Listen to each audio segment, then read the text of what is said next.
আসসালামু আলাইকুম। কেমন আছেন সবাই? আজকে আমি আপনাদের সামনে হাজির হয়েছি ৪৭তম বিসিএস লিখিতর যে প্রশ্ন তার বিষয়ভিত্তিক গাইডলাইন এবং একদম শেষ মুহূর্তের যে টিপস সহ বিশেষ প্রস্তুতি সংক্রান্ত কিছু কথা বলতে আপনাদের সাথে। আসলে এটা মেইনলি ক্লাস না, এটার সাথে আসলে আপনাদের নিজেদের যে অভিজ্ঞতা শেয়ার করা বা আসলে ঠিক সময়ের সাথে সাথে যে কিভাবে প্রশ্নগুলোর ধারাক্রম বা ক্রম আসলে পরিবর্তন হচ্ছে সেগুলো নিয়ে আলোচনা করাই কিন্তু আজকে আমার এই যে একটা সাজেশনমূলক ক্লাস বা বলতে পারেন যে একটা সাজেশনমূলক যে আলোচনা তার কিন্তু একটা প্রধান উদ্দেশ্য। আজকে আমরা যে জিনিসটা নিয়ে আসলে মেইনলি আলোচনা করব, আগে আমি আমার পরিচয় দিয়ে নিই। আমি ফাইরুজ আনিকা তালুকদার, প্রভাষক, ইতিহাস ৪০তম বিসিএস থেকে আজকে আপনাদের সাথে সাজেশনমূলক ক্লাসে আছি। আজকে আমরা অনেক সময় নিয়ে আসলে সাজেশনমূলক ক্লাসটা আলোচনা করব, কিভাবে খাতাটাকে সুন্দর করে তোলা যায়, খাতাটার প্রেজেন্টেশন অ্যাকচুয়ালি ভালো করে তোলা যায় এবং কিভাবে প্রেজেন্ট করলে আপনাদের আসলে মার্ক বাড়বে, এটা নিয়ে কিন্তু আমাদের আজকে বিস্তারিত আলোচনা থাকবে। আমাদের আজকের টপিক হচ্ছে বাংলাদেশ বিষয়াবলী। আজকে আমাদের ক্লাস হাইলাইটসে যে জিনিসগুলো থাকছে: বিষয়ভিত্তিক সাজেশন এবং পরামর্শ, স্বল্প সময়ে প্রস্তুতি গ্রহণের বিভিন্ন কার্যকর কৌশল, মানসম্পন্ন এবং অধিক উপযোগী উত্তরপত্র লেখার বিভিন্ন দিক, লিখিত পরীক্ষায় কিছু কমন ভুল এবং অন্যান্য ব্যাপার নিয়ে আলোচনা। সর্বপ্রথম আমি যেটায় চলে আসছি, বিষয়ভিত্তিক টপিক সাজেশন এবং পরামর্শ, এটা নিয়ে আমি আলোচনা করব আপনাদের সাথে। আমি এটা নিয়ে আপনাদের জন্য কিছু ডেমো প্রশ্ন তৈরি করে এনেছি যে এভাবে লিখলে আসলে মার্ক বাড়বে বা আপনারা এই প্রশ্নে কি কি জিনিস আপনারা কিভাবে অ্যাড করতে পারেন। আমরা স্বল্প সময়ে প্রস্তুতি গ্রহণের বিভিন্ন কার্যকরী কৌশল এবং মানসম্পন্ন ও অধিক উপযোগী উত্তরপত্র লেখার বিভিন্ন দিক নিয়ে আমরা শুরুতে আলোচনা করব। প্রথমেই যেটা আসবে যে মানসম্পন্ন এবং অধিক উপযোগী উত্তরপত্র লেখার যে বিভিন্ন দিকগুলো, সবার আগে আপনাদেরকে যে জিনিসটা খেয়াল রাখতে হবে এই ক্ষেত্রে, বানান ভুল করা যাবে না। বানানের ক্ষেত্রে খুবই সতর্ক থাকতে হবে। আপনাদের এই জিনিসটা সবসময় মাথায় রাখতে হবে যে কোনোভাবেই বানান ভুল করা যাবে না। বানান ভুল একটা হচ্ছে খুবই বলা যায় যে একটা বড় ধরনের একটা সমস্যা। এখানে আমি নিজে এখানে দীর্ঘিকার হবে, আমি রস্যকার দিয়ে ফেলেছি। বানান কোনোভাবেই আপনাদের হচ্ছে এখানে ভুল করা যাবে না। প্রতিটা বানান ভুলের জন্য কিন্তু আপনাদের 0.5 মার্ক কাটা যায়। এর জন্য আপনারা যত দ্রুতই লেখেন, যত তাড়াতাড়ি লেখেন, আপনাদেরকে কিন্তু এই জিনিসটা মাথায় রাখতে হবে যে কোনো অবস্থাতেই আপনারা কিন্তু বানান ভুল দিয়ে কিছু লিখবেন না। যদি এমন আছে যে কোনো কিছুর বানান আপনাদের মনে পড়ছে না, সেক্ষেত্রে আপনারা যেটা করতে পারেন, আপনারা হচ্ছে সেই জায়গায় সেই বানানটা স্কিপ করে আপনারা অন্য কোনো মানে সেটারই সিনোনিম, সেটারই সমার্থক শব্দ আপনারা লিখতে পারেন, লেখার চেষ্টা করতে পারেন। এরপরে যে জিনিসটা, অধিক উপযোগী উত্তরপত্র লেখার, আমি একটা লম্বা সময় পিএসসিতে এবার বিশেষ করে 46 বিসিএস এর খাতা স্ক্রুটিনাইজিং এর সাথে জড়িত ছিলাম। এবার 46 যারা লিখিত পরীক্ষা দিয়েছেন তাদের বাংলাদেশ বিষয়াবলীর খাতার স্ক্রুটিনিং এর সাথে আমি খুব লম্বা সময় ধরে জড়িত ছিলাম। তো যারা আসলে পরীক্ষক থাকেন, আমরা মেইনলি নিরীক্ষক, আমরা যেহেতু জুনিয়র প্রভাষক, আমরা এখনো পরীক্ষক হইনি, আমরা হচ্ছে নিরীক্ষক, খাতা আমরা চেক করি। তো পিএসসি থেকে কিন্তু আমাদেরকে একটা সাজেশন দিয়ে দেওয়া হয়েছিল এরকম, মানে পরীক্ষকদেরকে সাজেশন দিয়ে দেওয়া হয়েছিল এরকম যে আপনারা সবসময় ভূমিকা এবং উপসংহার এই দুটা জিনিস আছে কিনা খেয়াল রাখবেন, এবং এই দুটা জিনিস কত সুন্দরভাবে প্রেজেন্ট করতে পেরেছে, কত সুন্দরভাবে প্রেজেন্ট হয়েছে, আপনারা এই জিনিসটা খেয়াল রাখবেন। তাহলে সেক্ষেত্রে আপনাদেরকে অবশ্যই খেয়াল রাখতে হবে আপনি যেই প্রশ্নই লিখছেন তার একটা খুব সুন্দর একটা ভূমিকা এবং সবশেষে যেটা থাকবে তার খুব সুন্দর একটা উপসংহার আপনারা লিখবেন। অবশ্যই বেশিরভাগ ক্ষেত্রে অনেক সময় দেখা যায় যে আপনারা উপসংহারটা বাদ দিয়ে দেন, উপসংহারটা আপনারা লেখেন না। প্রশ্ন আপনাদের যেটুকু লেখা দরকার ওইটুকু আপনারা লিখে ওখানে আপনারা পজ টেনে দেন, শেষ যে কোনো উপসংহারে আপনারা আসেন না। এটা কিন্তু আপনাদের খাতার যে ভ্যালু, এই খাতার ভ্যালু কিন্তু এটা অনেকাংশে নষ্ট করে। আপনারা অবশ্যই যেই প্রশ্নই লেখেন, যতটুকুই লেখেন, খুব সুন্দর একটা উপসংহার টেনে আপনারা শেষ করবেন। এবং ভূমিকার কিন্তু প্রয়োজনীয়তা অনেক, কারণ একটা সময় আপনাদের যখন আমরা জানি যে পিএসসি এখন খুব তাড়াতাড়ি খাতা দেখছে, বা পিএসসির কিন্তু এখন সব কিছুই খুব দ্রুত হচ্ছে, আপনাদের রিটেন খুব দ্রুত হয়ে যাচ্ছে। এই রিটেনের যে খাতা এটা যে দেখা হবে সেটাও কিন্তু খুব দ্রুত ভিত্তিতে দেখা হয় পিএসসি থেকে। একদিনে এমন আছে যে 200 খাতাও দেখা হয়। তো বাংলাদেশ বিষয়াবলীর 200 মার্কের 200 খাতা যখন এক টেবিল দেখে, তখন কিন্তু খুব তাড়াহুড়ার মধ্যে খাতা দেখতে হয়, খুব দ্রুত খাতা দেখতে হয়। এই ক্ষেত্রে যে জিনিসটা আপনাদেরকে করতে হবে, বা যে জিনিসটা আপনাদেরকে ফলো করতে হবে, যে ভূমিকা যদি সুন্দর হয়, স্যাররা দেখা যায় যে প্রথমে ভূমিকা দেখেই আসলে পরবর্তীতে তারা লেখাটা পড়বেন, কতটুকু মনোযোগ দিয়ে পড়বেন এটা কিন্তু ভূমিকা থেকে চলে আসে। তো এই জিনিসটা কিন্তু ভূমিকার উপরে হচ্ছে, এই কারণে আপনারা ভূমিকাটার উপরে জোর দিবেন। এখন কথা আসে যে ভূমিকাটা আপনারা ঠিক কিভাবে লিখবেন।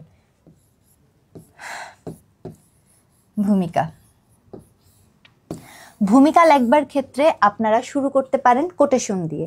যে কোনো কোটেশন দিয়ে যদি আপনারা লেখা শুরু করেন, আপনাদের কিন্তু লেখার স্ট্যান্ডার্ড বেড়ে যায়। চেষ্টা করবেন কবিতা অ্যাভয়েড করতে। কবিতাটা খুব কমন। যখন নারী ক্ষমতায়ন নিয়ে লিখতে গেলে প্রথমেই হচ্ছে সবাই আমরা কবিতা দিয়ে শুরু করি। পৃথিবীতে যা কিছু মহান, সুন্দর, কল্যাণকর, অর্ধেক তার করিয়াছে নারী, অর্ধেক তার নারী, ভেরি কমন। 100টা খাতা দেখলে 90টা খাতায় এটা দিয়ে শুরু করা যাবে। আপনার খাতা কোনো ডিফারেন্টভাবে কিছু আসবে না। এখন একজন বিসিএস ক্যান্ডিডেট হিসেবে আপনাকে কিন্তু এখানে এডুকেশনাল অ্যাপ্রোচের মাধ্যমে যেতে হবে। আপনার খাতা হবে একটা রিসার্চ বুকের মতন। একটা রিসার্চ বুক দিয়ে যদি আপনি শুরু করেন, আপনি কি শুরু করবেন? আপনি অবশ্যই ভূমিকায় যে কোনো একটা প্রামাণ্য কোটেশন দিয়ে শুরু করবেন। প্রামাণ্য কোটেশন যে কেউ দিতে পারে। যে কেউ দিতে পারে বলতে সেটা যেমন আমাদের প্রধান উপদেষ্টাও দিতে পারেন প্রামাণ্য কোটেশনে। তারপরে হচ্ছে যে কোনো বিদেশি কোনো লেখকের কোটেশন আপনারা দিতে পারেন। সবচাইতে ভালো হয় হচ্ছে সংশ্লিষ্ট বিষয়ে গবেষণা করেছেন এরকম কারোর কোটেশন দিলে সেটা হচ্ছে তাত্ত্বিক কোটেশন হয়। সংশ্লিষ্ট বিষয়ে গবেষণা, যেমন আপনি সমাজ বিজ্ঞানের, আপনি মানব সম্পদ উন্নয়ন নিয়ে আপনি কোনো প্রশ্ন লিখছেন, কথার কথা মানব সম্পদ উন্নয়ন নিয়ে যখন আপনি প্রশ্ন লিখবেন, আপনি যখন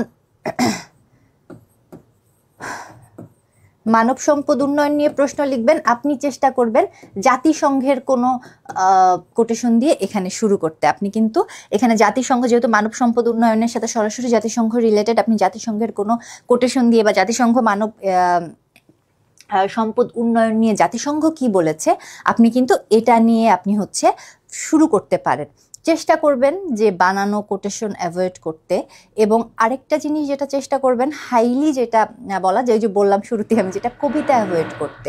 আপনি প্রামাণ্য সংজ্ঞাটা আপনি হচ্ছে আনতে পারেন, সেটা আমি যেটা বললাম জাতিসংঘের কোটেশন আনতে পারেন। বিভিন্ন সমাজবিজ্ঞানী এগুলো নিয়ে বিভিন্ন সময় কোটেশন দিয়েছেন, আপনারা নেটে সার্চ করলেও সমাজবিজ্ঞানীদের এই ধরনের কোটেশন পাবেন। তো এই যে বিভিন্ন টপিক ওয়াইজ যে কোটেশনগুলো আমি এখানে আজকে অ্যাড করিনি, কিন্তু আমি হচ্ছে এই বিভিন্ন টপিক ওয়াইজ যে কোটেশনগুলো আমি হচ্ছে এই পিডিএফের সাথে অ্যাড করে দেব, যেটা আমি আজকেই অ্যাড করে দিব পিডিএফের সাথে। এখানে আমার কোটেশনগুলো অ্যাড করতে আসলে ওইভাবে আমার ব্রেন কাজ করেনি, কিন্তু আমার মনে হচ্ছে যে আপনাদের সুবিধার্থে আমি এই পিডিএফের সাথে আরও কিছু কোটেশন আমি অ্যাড করে আমি এখানে দিয়ে দিব, যে প্রত্যেকটা টপিক ওয়াইজ কোটেশন থাকবে, আপনার আলাদা আলাদা কোটেশন।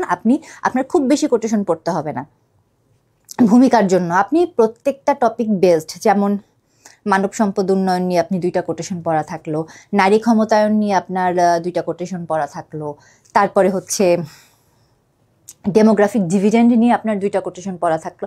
ঘুরে ফিরে দেখা যাবে যেগুলো সেম, কাছাকাছি। আপনি এই ধরনের কোটেশন দিয়ে, এবং অবশ্যই কোটেশনে আপনি যেটা হচ্ছে সোর্স, যে হচ্ছে কোটেশনটা দিয়েছে, আপনি হচ্ছে এই কোটেশনে আপনি সোর্স উল্লেখ করবেন। আপনি জাস্ট একটা কোটেশন দিয়ে আপনি চলে গেলেন, সেটা কিন্তু কোটেশন গ্রহণযোগ্য হবে না। কোটেশনটা কে বলেছে? জাতিসংঘ বলেছে। আপনাকে নিচে জাতিসংঘ লিখতে হবে। আপনার যদি জাতিসংঘের কত নম্বর রেজলিউশন এটা মনে না থাকে, বা জাতিসংঘ কবে বলেছে, কোথায় বলেছে, তা যদি মনে না থাকে, দরকার নাই অযথা ভুল লেখার চেয়ে আপনি জাস্ট লিখে দিবেন যে এরকম একটা কোটেশন, নিচে জাতিসংঘ, বা কোটেশন দিয়ে জাতিসংঘের মানবাধিকার পরিষদ, বা কোটেশন দিয়ে বিজ্ঞানী মার্সেলো বা সমাজবিজ্ঞানী মার্সেলো। এইভাবে আপনি হচ্ছে কোটেশনটা ইউজ করবেন। এটা হচ্ছে একটা এফেক্টিভ আপনি ভূমিকা, আপনি এটা দিয়ে শুরু করতে পারেন এবং আপনার ভূমিকাটাই কিন্তু প্রকাশ করবে অ্যাকচুয়ালি আপনার লেখার মধ্যে কি কি জিনিস আছে। আপনার ভূমিকার মাধ্যমে কিন্তু আপনি আপনার লেখার ভিতর দিয়ে আপনি সমস্ত থিওরি কিন্তু আপনি ওখানে আপনি জানিয়ে, আপনাকে ভূমিকাটার মধ্যে আপনাকে ফোকাস করতে হবে কয়েকটা জিনিস, যে আপনি আসলে পুরো প্রশ্নে আপনি কি কি লিখছেন। এবং ভূমিকাটা একটু ভাষাটা খুব উন্নত হতে হবে, কিছুটা সাহিত্যিক দিক দিয়েও আপনার উন্নত হতে হবে। এবং ভূমিকাকে আমরা যেটা হেলাফেলা করি, আমরা জাস্ট ভূমিকাটায় কিভাবে আসি যে হ্যাঁ মানব সম্পদ উন্নয়ন আমাদের জন্য খুবই জরুরি, মানব সম্পদ উন্নয়ন করলে বাংলাদেশ অনেক উপকৃত হবে, বাংলাদেশের এর জন্য উচিত মানব সম্পদ উন্নয়নের দিকে খেয়াল রাখা। খুবই মিনিমাল এটা একটা ভূমিকা। এই ভূমিকা দিয়ে আপনি কি লিখছেন আপনার প্রশ্নে কিচ্ছু বোঝা যাবে না। আপনাকে কি নিয়ে আসতে হবে ভূমিকায়? আপনি যদি ভূমিকায় মানব সম্পদ উন্নয়ন নিয়ে আসতে চান, প্রথমে আসতে হবে যে মানব সম্পদ উন্নয়ন হচ্ছে মানব দক্ষতার পরিচায়ক। এভাবে একটা কোটেশন দিয়ে আপনাকে লিখতে হবে হচ্ছে জাতিসংঘ। এটা লিখে আপনি লিখে দিলেন হচ্ছে জাতিসংঘ। তারপরে আপনি লিখলেন যে মানব সম্পদ উন্নয়ন বাংলাদেশের মতন তৃতীয় থার্ড ওয়ার্ল্ডের একটা কান্ট্রির জন্য কতটা গুরুত্বপূর্ণ। আপনার এরপরে থাকবে যে এখানে আপনি চাইলে সেখানে আপনি কিছু হাইলাইটস অ্যাড করে দিতে পারেন। আপনি চাইলে লিখতে পারেন আপনার প্রশ্নের হাইলাইটসগুলো যদি আপনি অ্যাড করে দেন, তাহলে যে পরীক্ষক থাকবেন তিনি শুরুতেই হাইলাইটসগুলো দেখে তিনি কিন্তু বুঝতে পারবেন যে আসলে প্রশ্নের ভিতরে কি কি আছে। তো আপনি যখন সেখানে ভূমিকাটায় যাচ্ছেন, কি লিখছেন সেখানে কিন্তু আপনি সুন্দরভাবে লিখছেন যে মানব সম্পদ উন্নয়ন। প্রথমে আমি যেটা বললাম প্রামাণ্য সংজ্ঞা, প্রামাণ্য সংজ্ঞার পরে হচ্ছে মানব সম্পদ উন্নয়নের 3টা ধাপ থেকে কিন্তু আমরা জানি যে বাংলাদেশের মতন একটা থার্ড ওয়ার্ল্ড কান্ট্রির জন্য এটা কতখানি গুরুত্বপূর্ণ। আমরা এগুলোর সমস্যা এবং সুবিধা অসুবিধা নিয়ে আমরা এই প্রশ্নে বিশদভাবে আলোচনা করব। আপনি কি কি আলোচনা করবেন, আপনি কি কি জানেন, আপনি সবগুলো ভূমিকায় আপনি হচ্ছে অ্যাড করে দেবেন এবং ভূমিকাটা যেন খুবই অ্যাট্রাকটিভ হয়, যেন পরবর্তীতে আপনার প্রশ্নটা পড়ার জন্য স্যার যেন আগ্রহী হন। আগেই আমি বলে দিচ্ছি পিএসসিতে খুব গুরুত্বপূর্ণভাবে বলে দিয়েছে ভূমিকা এবং উপসংহার দুটা সুন্দর হওয়া জরুরি, এবং ভূমিকা এবং উপসংহার সুন্দর হলে তাদেরকে মার্কস বাড়িয়ে দিতে বলা হয়েছে। এর জন্য কোনো অবস্থাতেই ভূমিকা এবং উপসংহার আপনারা বাদ দেবেন না। এটা গেল ভূমিকা এবং উপসংহার নিয়ে।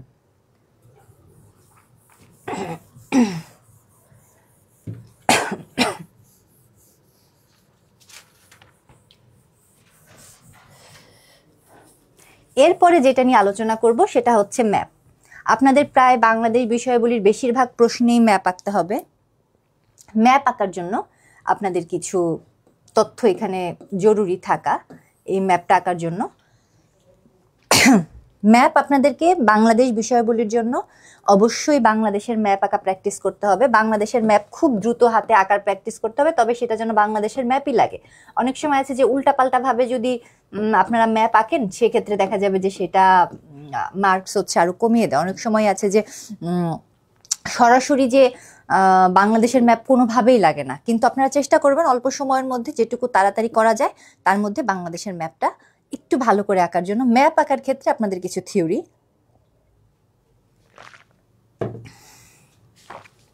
অবশ্যই ম্যাপ বক্সে আঁকবেন। ম্যাপ এঁকে একটা বক্স করে দিবেন, এটা খুবই জরুরি। ম্যাপ এঁকে এই ধরনের একটা বক্সে আটকে দিবেন। জাস্ট খালি এরকম একটা ম্যাপ এঁকে আপনি এভাবে ছেড়ে রাখলেন, এটা কিন্তু ম্যাপ আঁকার মধ্যে যাবে না। আপনাকে অবশ্যই ম্যাপের যেটা সৌন্দর্য, আপনাকে ম্যাপ এঁকে এই ধরনের স্কেল দিয়ে, আমার হাতে স্কেল নাই এর জন্য আমি সোজা করতে পারছি না, ম্যাপ আপনারা এঁকে একটা হচ্ছে বক্স করে দিবেন। এবং বক্সে যেটা আপনারা খেয়াল রাখবেন অবশ্যই স্কেল আঁকবেন, স্কেল ছাড়া বক্স দিয়ে দিবেন না। স্কেলটা আপনার হতে পারে এখানে, আপনি এখানে 3টা ধাপ আসতে পারেন, 0, 30, তারপর এখানে আপনারা দিলেন 100। এটা মানে যে একদম কাটায় কাটায় হতে হবে ব্যাপারটা তা না, জাস্ট এটা একটা শোডাউন যে আপনি জানেন যে ম্যাপে একটা স্কেলের ব্যাপার থাকে। ম্যাপে অবশ্যই স্কেল দিবেন এবং এই সাইড দিয়ে কিন্তু এই ধরনের দাগগুলো দিয়ে আপনারা হচ্ছে জিনিসটাকে হচ্ছে স্কেলটাকে আরো করবেন। যেমন এখান থেকে 0 দিলেন, তারপরে 5 দিলেন, 10 দিলেন, তারপরে হচ্ছে 15 দিলেন, তারপরে 20। এটা দিতে কিন্তু বেশি সময় লাগবে না, কিন্তু এটা কিন্তু আপনাদের খাতার কোয়ালিটি অনেক হাই করে দেবে। আপনারা কিন্তু সবসময় যে কোনো বোর্ড বইয়ে দেখবেন কখনো ম্যাপ খালি এঁকে ফেলে দেয় না। ম্যাপের এটা সিস্টেম না, ম্যাপ আঁকার কখনোই সিস্টেম না যে আপনি জাস্ট একটা বাংলাদেশের একটা ম্যাপ এঁকে আপনি ফেলে রাখতেন।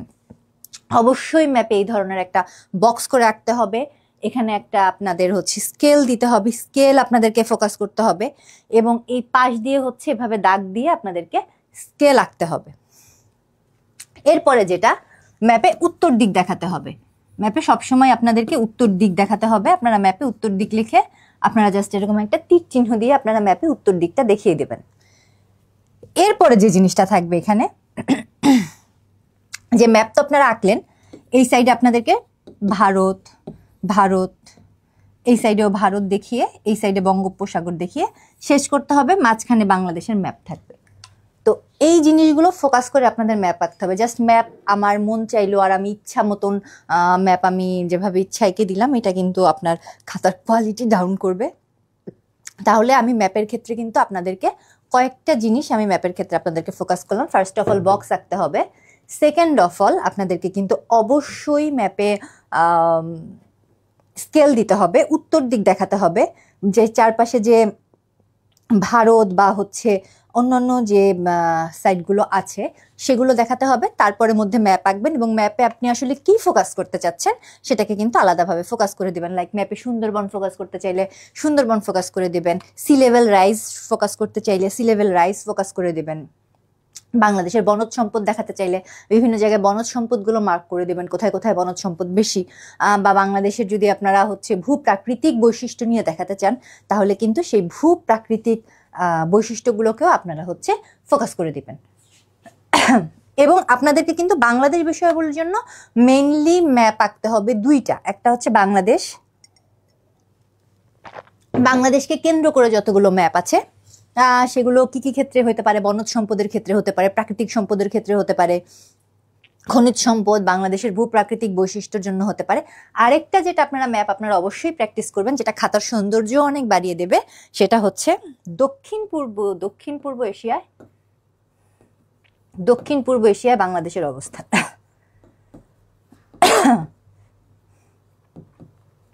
দক্ষিণ পূর্ব এশিয়ায় বাংলাদেশের অবস্থান, এই ম্যাপটা আপনারা প্র্যাকটিস করবেন। এই দক্ষিণ পূর্ব এশিয়ায় বাংলাদেশের অবস্থান, এই ম্যাপটা আপনারা যেই জায়গাতে সবচেয়ে ভালো ব্যবহার করতে পারবেন, আপনারা রোহিঙ্গা ইস্যুতে দক্ষিণ পূর্ব এশিয়ায় বাংলাদেশের অবস্থানে এখানে ম্যাপটা ব্যবহার করতে পারবেন। বাংলাদেশ কি বঙ্গোপসাগরের একটা টার্মিনেশন পয়েন্ট বা বাংলাদেশের ভূপ্রাকৃতিক যে বৈশিষ্ট্য, বাংলাদেশের যে কৌশলগত গুরুত্ব, ভূ রাজনীতিতে বাংলাদেশের কৌশলগত গুরুত্ব কিন্তু আপনারা দক্ষিণ পূর্ব এশিয়ার এই ম্যাপটা আপনারা ইউজ করতে পারেন। তারপরে হচ্ছে এর পাশাপাশি হচ্ছে দেখা যাচ্ছে যে বাংলাদেশের পররাষ্ট্রনীতি নিয়ে আপনারা যখন আলোচনা করবেন, বাংলাদেশের পররাষ্ট্রনীতি নিয়ে আলোচনা করতে গেলেও কিন্তু আপনারা দক্ষিণ এশিয়ায় বাংলাদেশের ম্যাপটা ব্যবহার করতে পারেন, যে বাংলাদেশ আসলে ভূ রাজনীতি কৌশলগত অবস্থানে বাংলাদেশের যে ভূমিকাগুলো আপনারা কিন্তু সেটা নিয়েও আলোচনা করতে পারবেন। এই কারণে হচ্ছে আপনারা বাংলাদেশ বিষয়গুলোর জন্য মেইনলি দুইটা ম্যাপ আপনারা একদম খুব ভালোভাবে প্র্যাকটিস করে রাখবেন। তার মধ্যে প্রথম যেটা সেটা হচ্ছে বাংলাদেশের ম্যাপ, অবশ্যই বাংলাদেশের ম্যাপকে ফোকাস করে, এবং সেকেন্ডলি আপনারা যেটা প্র্যাকটিস করে রাখবেন সেটা হচ্ছে দক্ষিণ এশিয়ার ম্যাপ। ম্যাপে বক্স দেবেন, যেটা আমি আগেই বললাম যে ম্যাপে বক্স, স্কেল এগুলো আসলে বাদ দেবেন না। উত্তর দিক অনেকেই দেয় না, এটা ভুল করে, উত্তর দিক দিতে হবে। এরপরে যেটা আসবে, হ্যাঁ, যে আমাদের কিছু লিখিত পরীক্ষা আমরা খুব কমন কিছু ভুল করি। লিখিত পরীক্ষায় প্রথম আমরা যে কমন ভুলগুলো করি, আমি যেটা বলছিলাম বানান ভুল আমরা খুব কমনলি করি। আরেকটা আমরা ভুল করি, প্রশ্ন বেশি বড় করে ফেলি বা প্রশ্ন বেশি ছোট করে ফেলি। এই ভুলটা করা যাবে না। প্রশ্ন খুব বেশি বড় করা যাবে না। আপনি এত বড় যে প্রশ্নের আগা মাথা খুঁজে পাওয়া যাচ্ছে না, পরীক্ষক খুবই বিরক্ত হন। এতে কিন্তু পরীক্ষককে যে খুব বেশি মার্ক দেন তাতে তা না, আপনাকে একটি স্ট্যান্ডার্ড সাইজ ধরে রাখতে হবে। যেমন আপনার হাতের লেখা যদি বড় হয়, 20 মার্কের একটা কোশ্চেনের জন্য আপনি হয়তো 8 থেকে 10 পেজ স্ট্যান্ডার্ড আপনার হাতের লেখা বড় হলে, আর আপনার হাতের লেখা ছোট হলে সেটা কিন্তু 6-7 পেজ এনাফ যদি গোছানো হয়। অনেকের হাতের লেখা অনেক বড় বড় হয়, হয়তো এক পেজে 14 লাইন করে আসছে, আবার কারোর আছে সেই একই জিনিস এক পেজে হচ্ছে 22 লাইন করে আসছে। 22 লাইনের উপরে লেখা ঠিক না, বেশি ঘিজিমিজি হয়ে যায়, ওই জিনিস পড়া সমস্যা। আপনারা চেষ্টা করবেন একটা স্ট্যান্ডার্ড সাইজ ধরে রাখতে, কারণ টাইম ম্যানেজমেন্টের সাথে স্ট্যান্ডার্ড সাইজ এই জিনিসটা কিন্তু খুব জরুরি। আবার অনেকে আছে যে ভাবে যে আমি শুধু মেইন জিস্টটা লিখে দিব, আমি 2-3 পৃষ্ঠার মধ্যে জিস্টটা লিখে দিব। বাট আসলে ব্যাপারটা হচ্ছে যে আমাদের কিন্তু জিস্টের পাশাপাশি আপনার হচ্ছে খাতার প্রেজেন্টেশনটা দেখা হয়, খাতার কোয়ালিটি দেখা হয়, যে খাতায় সে যদি একটা প্রশ্ন নিয়ে এসে বেশ বড়, আপনি 20 মার্কের একটা আপনার প্রশ্ন এসেছে মানে এটা একটা ছোটোখাটো রচনা, তা আপনি যখন রচনা লিখছেন, রচনা সবাই এক্সপেক্ট করে যে একটু বড় হবে। তো আপনি যদি সেটা মনে করেন যে আমি জাস্ট মেইন পয়েন্টগুলো তো আমি লিখে দিয়েছি, আমার তো পয়েন্টে কোনো সমস্যা নেই, সেক্ষেত্রে যেটা হবে কি, পয়েন্ট আপনি লিখে দিলে সমস্যা না হলে আপনি খুব এভারেজ একটা মার্ক পাবেন। আমি জানি যে মেইন পয়েন্টটা লিখে দেওয়াটাই এখানে ফ্যাক্ট, কিন্তু তারপরও আগে আমরা বলি না যে আগে দর্শনধারী পরে গুণ বিচারী, আগে তো আপনার খাতাটা দেখতে ভালো লাগা লাগবে, তারপরে হচ্ছে খাতার ভেতরে কি এলিমেন্টস আছে সেটা আসবে। তাই যারা চিন্তা করছেন যে আমি জাস্ট মেইন আইডিয়াটা জানি, মেইন জিনিসটা জানি, আমি ওইটুকু লিখে আমি পাস করে দিব, 2-3 পৃষ্ঠার মধ্যে শেষ করে দেব 20 মার্কের, 20 মার্কের জন্য 2-3 পেজ বা 4 পেজ লেখা কোনোভাবেই স্ট্যান্ডার্ড না। 20 মার্কের জন্য আপনাকে আপনার হাতের লেখা ছোট হলে মিনিমাম 6 থেকে 7 পেজ, এবং হাতের লেখা বড় হলে সেটা হচ্ছে 8 থেকে 10 পেজ আপনাদেরকে কিন্তু লিখতে হবে, সাথে ম্যাপ দিতে হবে যেখানে জরুরি ম্যাপ দিতে হবে, ডেটা দিতে হবে। ডেটার ক্ষেত্রে আপনারা যেগুলো ইউজ করবেন, ডেটার ক্ষেত্রে ইউজ করবার ক্ষেত্রে যেটা জরুরি সেটা হচ্ছে আপনারা পাই চার্ট স্টাইলে দিবেন। আপনারা হচ্ছে বেশিরভাগ সময় ডেটাগুলো পাই চার্ট বা গ্রাফ আকারে দেবেন। ডেটার ক্ষেত্রে আপনারা চেষ্টা করবেন ডেটা সরাসরি খাতায় যদি লিখে দেন সেটা আসলে অত বেশি ফোকাস হবে না। আপনারা যদি ডেটা জাস্ট খালি সরাসরি খাতায় লিখে দেন, স্যাররা কিন্তু অত বেশি তারা খেয়াল করতে পারবে না, অত বেশি ফোকাস হবে না। আপনাদেরকে অবশ্যই সেটা পাই চার্ট, আমরা পাই চার্ট হচ্ছে যেরকম যে গোল একটা চার্ট থাকে তার কোন পার্সেন্টে কত, ওই পাই চার্ট, অথবা আপনারা হচ্ছে এই ধরনের গ্রাফ এঁকে গ্রাফের মাধ্যমে আপনারা বুঝাবেন, এবং অবশ্যই সোর্স উল্লেখ করবেন। আপনি কোথা থেকে পেয়েছেন, সেটা কি আপনি বিবিএস থেকে পাচ্ছেন, সেটা কি আপনি কোনো পেপার থেকে পাচ্ছেন, নাকি হচ্ছে আপনি হচ্ছে কোনো, যদি পেপার থেকে পান এটা কিন্তু খুব জরুরি একটা ব্যাপার। আমরা সোর্সের ক্ষেত্রে যেটা ভুল করি, পেপার থেকে নিয়ে জাস্ট প্রথম আলো লিখে দিই। এখন প্রথম আলোতে কবে আপনাদেরকে এটা দিচ্ছে এটা তো এটা পরীক্ষক খুঁজে বের করতে পারবে না, পরীক্ষকরা যদিও খুঁজতে যাবেন না, কিন্তু তারপরও সেটাকে আরো বিশ্বাসযোগ্য করবার জন্য আপনি একটা ডেট লিখে দিতে পারেন যে অমুক ডেটের প্রথম আলোতে কোন পেজে আছে। দ্যাটস নট নেসেসারি, আপনারা যেটা দিতে পারেন যে হচ্ছে মানে এখানে যেটা আপনারা ফোকাস করতে পারেন সেটা হচ্ছে যে কোন ডেটে ছিল, এই ডেটটা আপনারা খালি লিখে দেবেন, যেরকম 25/5/2025 প্রথম আলো লিখে নিচে 25/5/2025 লিখে আপনারা কিন্তু এটা ছেড়ে দেবেন।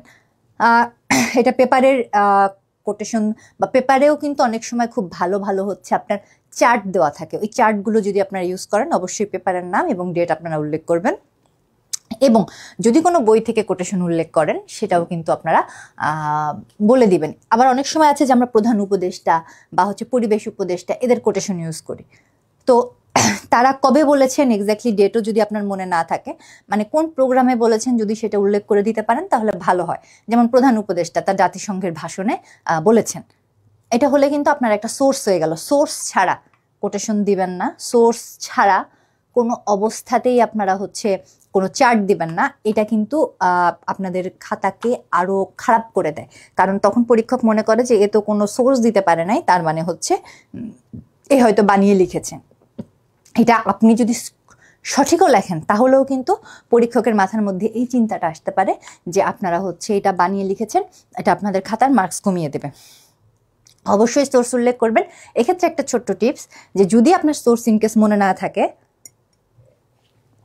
অর্থনৈতিক ইস্যুতে যত চার্ট দেওয়া হয় বা যত অর্থনৈতিক তথ্য দেওয়া হয় এটা বেশিরভাগ সময় বিবিএস থেকে দেওয়া হয়, আপনারা বিবিএস সেখানে উল্লেখ করে দিতে পারেন, কারণ যত পেপারেই যত সোর্স বের হোক, যত বইয়ে যত কিছু লেখা হোক তা কিন্তু মেইনলি বিবিএস থেকে আসে।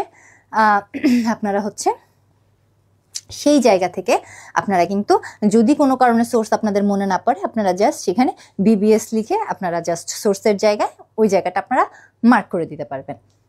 এটা হচ্ছে অর্থনীতির রিলেটেড যত ডেটা আছে এটা আপনারা বিবিএস হিসেবে ইউজ করতে পারবেন। এখন যে জিনিসটা আপনাদের জন্য জরুরি, যে এরপরে হচ্ছে অবশ্যই মার্জিন খেয়াল রাখবেন। অনেক সময় আছে অনেকের হাতের লেখা বাঁকা হয়, যাই হয়, এখন তো পিএসসিতে বেশিরভাগ যেটা থাকে যে মার্জিন করা থাকে, এটা নিয়ে খুব একটা সমস্যা নাই। কিন্তু আপনারা যেটা হয় যে অনেক সময় আছে যে আপনারা মানে মার্জিনের সেই জায়গাটা অনেক সময় ক্রস ওভার হয়ে যায়, সেটা না, আপনারা চেষ্টা করবেন একটা স্ট্যান্ডার্ড জায়গা ধরে রাখার। এবং আরেকটা যেটা গুরুত্বপূর্ণ সেটা হচ্ছে হাতের লেখা। এখন মনে করেন একজন পরীক্ষক তিনি দিনে 200টা খাতা দেখছেন। এখন স্বাভাবিকভাবে আপনার হাতের লেখা যদি খুব বাজে হয় এবং আপনার খাতাটা যদি কোনোভাবে বিকালের দিকে পরীক্ষকের হাতে যায়, তখন ওনার মাথা আসলে হ্যাং করে গেছে খাতা দেখতে দেখতে। সেই পরিস্থিতিতে ওরকম একটা যদি নোংরা খাতা তার সামনে আসে, যে অনেক কাটি লেখা কিছু বোঝা যাচ্ছে না, আপনার কি মনে হয় যে আপনার খাতা যত ভালো লেখা হোক উনি সেটা পড়বেন বা ওনার পড়ার মতন সেই সময় ধৈর্য থাকবে? আমাদের সবসময় সবচেয়ে খারাপটা ভেবে কিন্তু সামনে আগাতে হবে।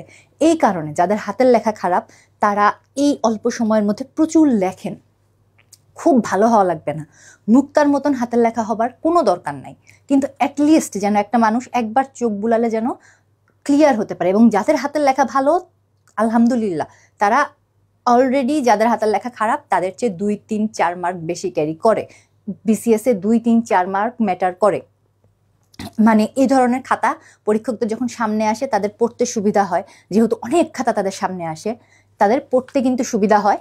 এবং আরেকটা ব্যাপার হচ্ছে যে তাদের হচ্ছে ওই সুন্দর হাতের লেখা দেখলে, খাতার প্রেজেন্টেশন ভালো দেখলে তারা মার্ক তাদেরকে সাধারণভাবে বেশি দেয়। এখন যাদের হাতের লেখা খুব বেশি খারাপ, যত ভালোই লেখুক, কারোর ওই ধৈর্য বা সময় নাই যে ওই খাতা তারা হচ্ছে শিলালিপি পাঠোদ্ধার করে তারা হচ্ছে মার্ক দিবে। এই ধৈর্য বা সময় কিন্তু বাংলাদেশের অন্তত এই প্রেক্ষাপটে দাঁড়িয়ে কারণ নাই।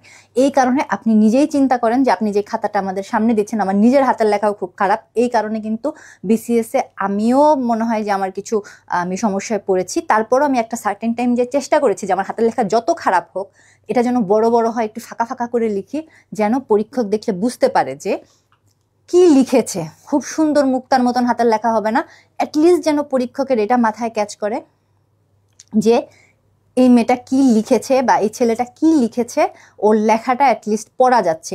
একটা গ্রহণযোগ্য ফাঁকা রাখুন। কারণ হচ্ছে যে আপনি যখন লিখছেন আপনার হাতের লেখা খুব খারাপ, আপনি দেখা যাচ্ছে যে ওই জায়গা থেকে কিন্তু আপনার যে খাতা ফাঁকা থাকছে না, একেই আপনার হাতের লেখা খারাপ, তার মধ্যে কোনো স্পেস নাই। এই জিনিস পড়া খুবই কঠিন, এই জিনিস পরীক্ষকরা পড়ে না, এই জিনিস পরীক্ষকরা জাস্ট চোখ বুলিয়ে ছেড়ে দেয়। আপনি যত ইনফরমেশন দেন ওই খাতা নিয়ে কোনো লাভ নেই। তাই যাদের হাতের লেখা খারাপ তারা এখনই কেয়ারফুল হন, হাতের সময় খুবই কম। আপনারা প্রতিদিন অন্তত 10 থেকে 20 পেজ লেখেন। হাতের লেখা এখন ভালো করতে পারবেন না, হাতের লেখা ভালো করার চেষ্টাও বৃথা, কিন্তু একটা যেন গ্রহণযোগ্য স্পেস থাকে। আপনার প্রতিটা ওয়ার্ডের ভিতরে যেন একটা গ্রহণযোগ্য স্পেস থাকে, আপনার প্রতিটা লাইনের ভিতরে যেন একটা গ্রহণযোগ্য স্পেস থাকে, প্রতিটা ওয়ার্ড যেন আলাদাভাবে বোঝা যায়। আপনারা দিনের রেগুলার অন্তত বাংলা এবং ইংরেজি 10 পেজ 10 পেজ করে অন্তত আপনারা হচ্ছে 20 পেজ লেখার কিন্তু একটা প্র্যাকটিস করুন। নাইলে সামনের সমূহ বিপদ। যত ভালো পারেন আপনারা, যত ভালো স্টুডেন্টই হন, আপনাদের খাতা কিন্তু তখন প্রকৃত মূল্যায়িত হবে না। এখন যে ব্যাপারটা, আজকে যেহেতু আমি বাংলাদেশ বিষয়াবলী নিয়ে কথা বলতে এসেছি, সেখানে কিন্তু স্বল্প সময় প্রস্তুতি গ্রহণের যে কার্যকরী কৌশল, আপনারা যারা প্রথমবারের মতন 47 বিসিএস এ টিকেছেন, খুবই কম পেয়েছেন, 2 মাসের মধ্যে আসলে পুরো প্রস্তুতি নেওয়াটা টাফ। কিন্তু বাংলাদেশ বিষয়াবলী 16টা চ্যাপ্টার থাকলেও বেশ কিছু জায়গা আছে কমন, বেশ কিছু জায়গা আছে খুব কমন জায়গা থেকে হিট করে, এবং আপনারা সেখানে কিন্তু খুব অল্প কিছু টপিক পড়লেই আপনারা কিন্তু সেই জায়গায় ভালো করতে পারবেন। কি কি সেই কমন জায়গা, কি কি সেই কমন ফ্যাক্টর, সেটা নিয়ে আমি সামনে আলোচনা করছি। আমি পিডিএফ বানিয়ে এনেছি, আর আমি তো আপনাদেরকে বললামই যে আমি কোটেশন নিয়ে আসলে একটা চার্ট আপনাদেরকে আমি আজকেই দিয়ে দিব, যে বিভিন্ন টপিকের উপরে জাস্ট 2টা করে কোটেশন। আপনার 16টা অধ্যায়ে সব জায়গায় কোটেশন লাগবে না, আমি জাস্ট 16টা অধ্যায় হয়তো আমার 32টা কোটেশন আমি হয়তো রাখবো। আমি আপনাদেরকে 32টা কোটেশন আমি আজকে এটার সাথে আমি দিয়ে দিব। আপনারা ওই কোটেশনগুলো জাস্ট পড়ে গেলে, কোটেশনগুলো দিয়ে চেষ্টা করবেন শুরু করার, একটা ভূমিকায় দেবেন, একটা উপসংহারে দিয়ে শেষ করবেন। খাতার কোয়ালিটি কিন্তু তাতে হাই হয়ে যাবে। এখন আসছে স্বল্প সময় প্রস্তুতি গ্রহণের যে বিভিন্ন কার্যকর কৌশল। স্বল্প সময় প্রস্তুতি গ্রহণের কার্যকর কৌশল হচ্ছে আপনাকে পড়ার যে বিশাল বড় একটা সিলেবাস, আপনাকে এটাকে কমিয়ে আনতে হবে। কিভাবে কমিয়ে আনবেন? একেবারে সব ধরে ধরে বেঁধে বেঁধে পড়ার কোনো দরকার নেই। কিছু প্রশ্ন আছে যেগুলো একবারই আসছে বিসিএস এ, এটার আসার কোনো চান্স নাই। যেমন 35তম বিসিএসে আসছিল যে রারো যে সম্প্রদায় আছে বাংলাদেশের, রারো সম্প্রদায় নিয়ে আপনারা আলোচনা করুন। এই প্রশ্ন আর কোনোদিন আসে নাই। 35 থেকে এখন 46 যে চলছে, এই প্রায় 11টা বিসিএস এর মাঝখানে এই ধরনের প্রশ্ন আর আসে নাই। এখন রারো সম্প্রদায়কে নিয়ে প্রশ্ন আসছে বলেই যদি আপনি এখন মনে করেন যে প্রত্যেকটা জনপদ ধরে ধরে আপনি এখন পড়া শুরু করবেন, বা প্রত্যেকটা ক্ষুদ্র নৃগোষ্ঠী ধরে ধরে আপনি পড়া শুরু করবেন, তাহলে কিন্তু আপনি আসলেই সময় পাবেন না। কিছু জিনিস আছে এই ধরনের উল্টাপাল্টা প্রশ্ন থাকবে, সেগুলো আপনাকে বুদ্ধির সাথে হ্যান্ডেল করতে হবে। কিন্তু যেগুলো কমন কোশ্চেন, যেগুলো সবাই পারবে এবং যেগুলো আসার মতো, সেগুলোকে আপনাকে ফোকাস করতে হবে বেশি, সেগুলো নিয়ে আপনাদের কাজ করতে হবে বেশি, এবং সেগুলো থেকে যেন কোনোভাবে বাদ না যায়। এবং সেগুলো ভালো করে পড়লে দেখা যাবে যে আপনি কিছু জায়গা থেকে অ্যান্সার করতে পারবেন। আমি সেটা বোঝাচ্ছি, সামনে জনপদ নিয়ে আমার প্রশ্ন আছে। তো আমি সাজেশনমূলক যেটা দিচ্ছি, খুবই অল্প কিছু প্রশ্ন আমি এখানে রেডি করে নিয়ে এসেছি, যেখান থেকে ইউজুয়ালি প্রশ্ন থাকে এবং এর বাইরে থেকে আসলে প্রশ্ন থাকার সম্ভাবনা নাই বললেই চলে। যদি 2-1টা প্রশ্নের বাইরে থেকে চলে আসে, এখন প্রশ্ন হচ্ছে যে কথা হচ্ছে আপনাদের প্রশ্নের প্যাটার্নটা কেমনে হবে। প্রশ্নের প্যাটার্নটা যেভাবে হবে, আমরা দেখছি যে 45 বা 46 যেটা হচ্ছে যে প্রশ্ন 10টা দিয়ে দিচ্ছে 20 মার্ক করে। 20 মার্ক করে প্রশ্ন 10টা দিয়ে দিলে কিন্তু একদিকে একটু ঝামেলা, কারণ সেখানে মার্ক তোলাটা কঠিন হয়ে যায়। প্রশ্ন ভাগ ভাগ করে দিলে কিন্তু আপনার জন্য লেখাটা সহজ হয়। 20 মার্ক দেওয়া মানেই হচ্ছে এটা আপনার একটা ছোটখাটো রচনা, আপনাকে এটা পুরাটা রচনা আকারে লিখতে হবে, একদম উপসংহার থেকে শুরু করে ভূমিকা, মানে একদম ভূমিকা থেকে শুরু করে সমস্ত কিছু আপনাকে প্যারায় প্যারায় আসতে হবে। এবং চাক বা না চাক আপনাকে পুরো একটা রচনা স্টাইলেই প্রতিটা ধাপ হচ্ছে শেষ করতে হবে। এবং অবশ্যই আপনারা যে ভুলটা সবসময় করেন, মানে আমি অনেক খাতায় দেখেছি অনেকের, তারা হচ্ছে একটানা পুরা প্রশ্নটা লিখে যায় একটা প্যাসেজে। এটা কোনোভাবেই করা যাবে না। অবশ্যই আপনাদেরকে প্রশ্ন পয়েন্ট আকারে লিখতে হবে। আপনাদেরকে কিন্তু খেয়াল রাখতে হবে আপনাদের প্রতিটা প্রশ্ন পয়েন্ট করে লিখতে হবে। আপনারা পয়েন্ট করে লিখবেন, ব্লু জেল ইউজ করবেন। বিসিএস এর খাতায় লিখে দেওয়া থাকে, অনেকে কনফিউজ থাকেন যে বিসিএস এ কি শুধু কালো কালি ইউজ করা যাবে কিনা। না, বিসিএস এর খাতায় যে মেইন খাতায় একদম লেখা থাকে যে খাতার মধ্যে শুধুমাত্র কালো এবং নীল ব্যবহার করা যাবে, এবং আপনারা চেষ্টা করবেন নীল কালি ব্যবহার করতে। এতে খাতাটা আরো প্রেজেন্টেবল হয়, খাতাটা হচ্ছে আরো সুন্দর হয়। অনেকেই মনে করেন যে আমি তো লিখতেছি ভালো, অনেক ভালো লিখতেছি, আমি এই নীল কালি টালি দিয়ে কি হবে, আমার লেখার কোয়ালিটি হচ্ছে ফোকাস করবে। ওই যে আমি যে বললাম যে আগে হচ্ছে দর্শনধারী, পরে হচ্ছে গুণবিচারী। আগে আপনার খাতা সুন্দর কিনা, আপনার খাতায় কালির ব্রেকডাউন আছে কিনা, এটা যখন একজন পরীক্ষকের চোখে পড়বে যে বাহ, ছেলেটার বা মেয়েটার খাতা তো সুন্দর, কালির কোনো নাই, মানে কালির একটা উঠাপড়া আছে, খাতার প্রেজেন্টেশন ভালো, তখন অটোমেটিকলি সেই খাতায় কিন্তু মার্কস কিছুটা বেড়ে যায়। যদিও পরীক্ষক টু পরীক্ষক ভ্যারি করে, তবে বেশিরভাগ মানুষেরই দেখা যায় যে তারা যখন খাতা দেখছে তখন কিন্তু তাদের এই ধরনের প্রেজেন্টেবল খাতা দেখলে তাদের কিন্তু ভালো লাগে। এই কারণে চেষ্টা করবেন আপনার যত ভালো প্রিপারেশনই থাকুক একটু ব্লু জেল ইউজ করতে। প্রশ্নের বিশেষ করে প্রশ্নের যে পয়েন্ট আউট আপনি শুরু করবেন, 9 নং প্রশ্নের উত্তর, 10 নং প্রশ্নের উত্তর, এগুলো আপনারা খেয়াল রাখবেন। এবং আরেকটা জিনিস করবেন, ধারাবাহিকভাবে উত্তরগুলো লেখার চেষ্টা করবেন। ধারাবাহিকভাবে উত্তর লেখার কিছু প্লাস পয়েন্ট আছে যেটা পরীক্ষকরাও পছন্দ করেন। এর জন্য যদি লেখাও না থাকে, আপনারা চেষ্টা করবেন ধারাবাহিকভাবে উত্তরগুলো লিখতে। এখন এখানে যে ব্যাপারটা থাকবে, আমরা প্রথম অধ্যায় থেকে দেখছি যে প্রথম অধ্যায়ের গুরুত্বপূর্ণ প্রশ্নগুলো কি কি। প্রথম অধ্যায়ের গুরুত্বপূর্ণ প্রশ্ন হচ্ছে, প্রথম অধ্যায়ে আমরা জানি যে বাংলাদেশের ভূ প্রকৃতি এবং প্রাকৃতিক বৈশিষ্ট্য নিয়ে আমাদের প্রথম প্রশ্নটা থাকবে। এখানে যে প্রশ্ন, বাংলাদেশের ভৌগোলিক অবস্থান এবং এর গুরুত্ব ব্যাখ্যা করুন। বাংলাদেশের ভৌগোলিক অবস্থান, এর গুরুত্ব, ভূ রাজনীতিতে বাংলাদেশের কৌশলগত অবস্থান এবং ঝুঁকি ব্যাখ্যা করুন। দুইটা আলাদা প্রশ্ন আপনারা একসাথে পড়ে ফেলবেন, এতে দেখবেন যে সময় কম লাগছে এবং ধরতে গেলে এই চ্যাপ্টারের মেইন প্রশ্নটা আপনারা পড়ে ফেলছেন। এই চ্যাপ্টারের মেইন প্রশ্ন কিন্তু এইটাই যে বাংলাদেশের ভৌগোলিক অবস্থান এবং এর গুরুত্ব। ভৌগোলিক অবস্থান এবং গুরুত্ব বলতে গেলে অবশ্যই বাংলাদেশের ম্যাপ আঁকতে হবে। আমি ম্যাপ আঁকার কিছু ক্রাইটেরিয়া বললাম, ওভাবে ম্যাপটা আপনাদেরকে আঁকতে হবে, নইলে কিন্তু ম্যাপটা গ্রহণযোগ্য হবে না বা খাতা কিন্তু খুব ভালো লাগবে না। আর যদি আপনারা পুরো দক্ষিণ এশিয়ার ম্যাপটা আঁকতে পারেন সেটা আরো ভালো হয়। সেটা হচ্ছে ভূ রাজনীতিতে বাংলাদেশের গুরুত্ব বোঝাতে। এখন আপনি যখন ভূ রাজনীতিতে বাংলাদেশের গুরুত্ব বোঝাচ্ছেন তখন শুধু বাংলাদেশের ম্যাপ দিয়ে তো লাভ নেই। আপনি ভূ রাজনীতিতে যখন গুরুত্ব আসছেন তখন বাংলাদেশ জরুরি না, বাংলাদেশের আশেপাশে কারা আছে তারা জরুরি। তো আপনারা এই ক্ষেত্রে যেটা করতে পারেন, আপনারা হচ্ছে এই যে দক্ষিণ এশিয়ার যে ম্যাপটা আপনারা হচ্ছে সেটা, বা দক্ষিণ পূর্ব এশিয়ার যে ম্যাপটা আপনারা কিন্তু সেটা যদি অল্প একটু আঁকতে পারেন, অল্প একটু বলতে পুরো অঞ্চল দরকার নাই, জাস্ট বাংলাদেশ, পাশে ভারত পাকিস্তান উপরে, তারপরে এই সাইডে হচ্ছে বাংলাদেশের এই সমুদ্রের দিকে হচ্ছে মিয়ানমার, হ্যাঁ ইন্ডিয়ার ওই উপর দিয়ে হচ্ছে ভুটান নেপাল, খুবই ইজি আঁকা। আপনাদের এই ম্যাপটা কিন্তু খুবই ইজি, অনেকগুলো দেশের দরকার নেই, জাস্ট ফোকাস রাখবেন বাংলাদেশ পাকিস্তান, তারপরে ভারতের অবস্থান, ওইদিকে শ্রীলঙ্কা, এদিকে নেপাল, আপনার সার্কভুক্ত দেশগুলো যেটা আছে এই সার্কভুক্ত দেশগুলো আপনারা জাস্ট খালি পয়েন্ট আউট করে দেবেন একটা বক্সের মধ্যে করে। ভূ রাজনীতিতে কিন্তু এই ম্যাপটা আঁকতে পারলে আপনাদের প্রশ্নের কোয়ালিটি কিন্তু হাই হয়ে যাবে। শুধু বাংলাদেশের ম্যাপ এখানে এসে লাভ নাই, কারণ ভূ রাজনীতি নিয়ে যখন আপনি আলোচনা করছেন তখন জরুরি বাংলাদেশের প্রতিবেশী দেশগুলো, বাংলাদেশের আশেপাশে কারা আছে, বাংলাদেশের আশেপাশে কোন দেশগুলো আছে সেগুলো ফোকাস করা হচ্ছে আপনাদের জন্য জরুরি। অন্যগুলো কিন্তু ফোকাস করা জরুরি না। এখন যেটা যে টপোগ্রাফিক্যাল ফিচার লিখতে হবে হচ্ছে তিনটা। এখানে টপোগ্রাফিক্যাল ফিচারগুলো কি কি আপনাদের এই জিনিসটা অনেকে মিস দেয়। টপোগ্রাফিক্যাল ফিচারগুলো হচ্ছে আপনাদেরকে যেটা আসবে যে আমরা জানি টারশিয়ারি যুগের পর্বতসমূহ, প্লাইস্টোসিন কালের সোপানসমূহ এবং সাম্প্রতিক কালের প্লাবন সমভূমি।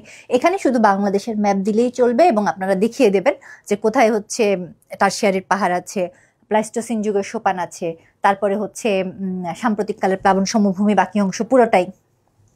আপনারা কিন্তু এই জিনিসগুলোকে অবশ্যই ফোকাস করে দেবেন যখন বাংলাদেশের ভৌগোলিক অবস্থান নিয়ে আলোচনা করবেন। এবং গুরুত্ব লিখতে হলে কিন্তু আপনাদেরকে কয়েকটা ভাগে ভাগ করে লিখতে হবে। বাংলাদেশের এই প্রশ্নটা কিন্তু একদম হচ্ছে বলা যায় যে 3 স্টার প্রশ্ন। এই প্রশ্নটা আসার সম্ভাবনা বাংলাদেশের ভূপ্রকৃতি থেকে আসলে এই প্রশ্নটা আসার সম্ভাবনা সবচাইতে বেশি। এরপরে হচ্ছে গুরুত্ব লিখতে গেলে কয়েকটা ভাগ থাকবে। আপনারা লিখবেন প্রথমে কৌশলগত অবস্থান। কৌশলগত অবস্থান নিয়ে বাংলাদেশের আপনারা লিখতে পারেন, সেখানে অবশ্যই 2টা করে আপনাদের পয়েন্ট অ্যাড করতে হবে কৌশলগত অবস্থানের ক্ষেত্রে। কৌশলগত অবস্থানের ক্ষেত্রে বাংলাদেশের একদম এটা হচ্ছে এই দক্ষিণ পূর্ব এশিয়ার টার্মিনেশন পয়েন্টে বাংলাদেশ অবস্থিত।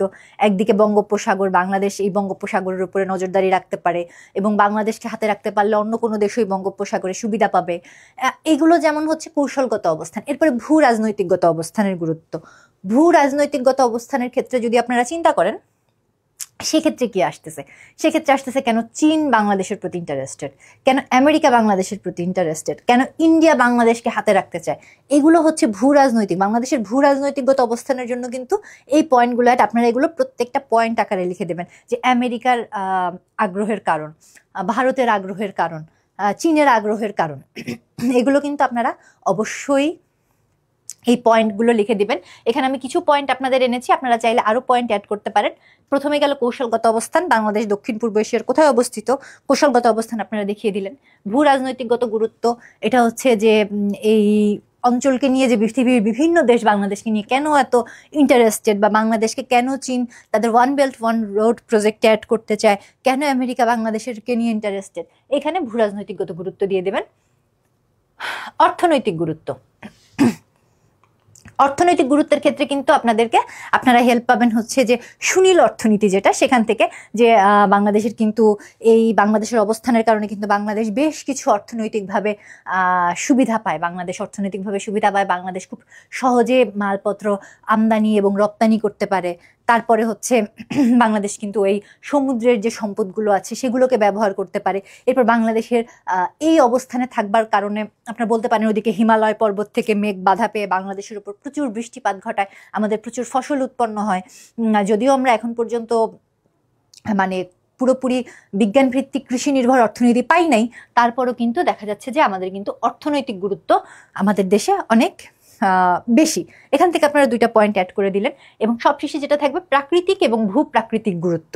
আমরা কিন্তু প্রাকৃতিকভাবেও অনেক ব্লেসড হচ্ছে যে নাতিশীতোষ্ণ অঞ্চল, যদিও এখন আমরা চরমপন্থার দিকে এগিয়ে যাচ্ছি, তো সেগুলো আমাদের এখন এই চ্যাপ্টারের জন্য ফোকাস না।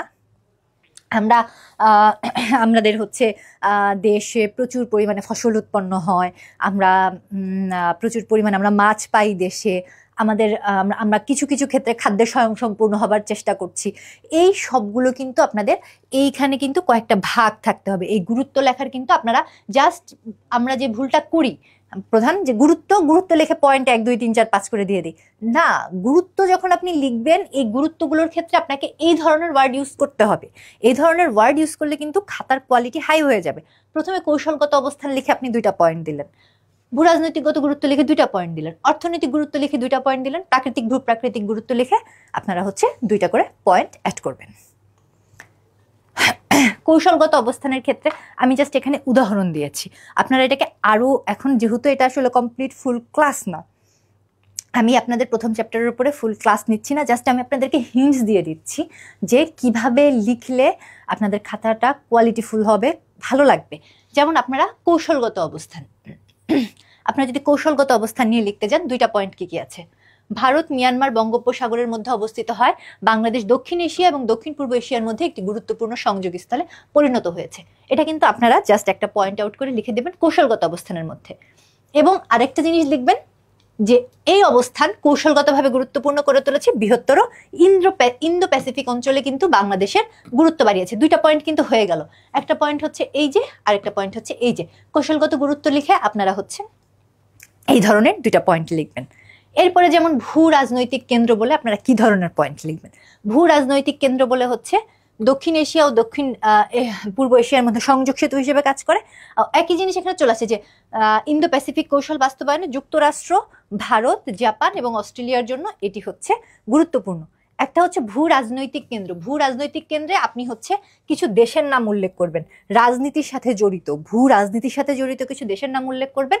এবং কৌশলগত অবস্থানের জন্য এটা দক্ষিণ পূর্ব এবং দক্ষিণ পূর্ব এশিয়াকে ফোকাস করবেন। অবস্থানের জন্য দক্ষিণ পূর্ব এবং দক্ষিণ পূর্ব এশিয়া, আর ভূ রাজনৈতিক কেন্দ্র হিসেবে আপনি হচ্ছে দেশগুলোর নাম উল্লেখ করবেন, যুক্তরাষ্ট্র, ভারত, জাপান, অস্ট্রেলিয়ার জন্য গুরুত্বপূর্ণ কিনা। এরপরে যেটা থাকবে আঞ্চলিক প্রভাব, এটাও কিন্তু ভূ রাজনৈতিক গুরুত্বের মধ্যে যাবে। চীন, ভারত, অন্যান্য প্রতিবেশী দেশগুলোর প্রভাব বলের মধ্যে অবস্থিত হয়, কৌশলগত গুরুত্ব বহন করে।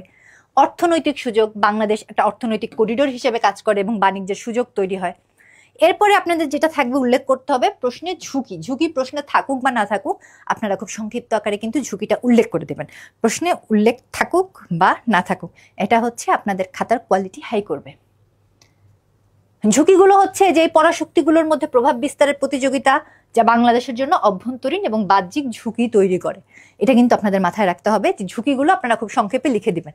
আর অভ্যন্তরীণ অস্থিতিশীলতা, রাজনৈতিক সংঘাত, দুর্নীতি, অর্থনৈতিক সংকট অভ্যন্তরীণ স্থিতিশীলতা নষ্ট করে। আঞ্চলিক অস্থিতিশীলতার কারণে উগ্রবাদ ও নিরাপত্তা ঝুঁকি বাড়ার আশঙ্কা থাকে। এটা কিভাবে হচ্ছে, এটা হচ্ছে যে ভারতে যদি চরমপন্থা অবলম্বন করে আমাদের একটা এটার উপর প্রভাব চলে আসে। আমরা দেখতে পাচ্ছি যে শ্রীলঙ্কায় ঝামেলা হলে তার প্রভাবও আমরা কিছুটা পাই। আমরা রিসেন্টলি দেখলাম যে গোল্ডের দাম হু করে বেড়ে যাচ্ছে, কেন? আমেরিকা চীনের বাণিজ্য যুদ্ধ হচ্ছে। তো এই সবগুলোই কিন্তু অস্থিতিশীলতার কারণে আমাদেরও ঝুঁকি বাড়ার আশঙ্কা থাকে। এবং সবশেষে যেটা থাকবে ঝুঁকি বাংলাদেশের জলবায়ু পরিবর্তন। আমাদের জলবায়ু পরিবর্তনের কারণে আমরা কিন্তু পৃথিবীর যে ক্লাইমেট ভালনারেবল কান্ট্রি হিসেবে কিন্তু আমরা অন্যতম একটা দেশ। এবং এই যে আমরা জলবায়ু পরিবর্তনের কারণে যে মোস্ট ঝুঁকিপূর্ণ একটা দেশ কেন হয়েছে?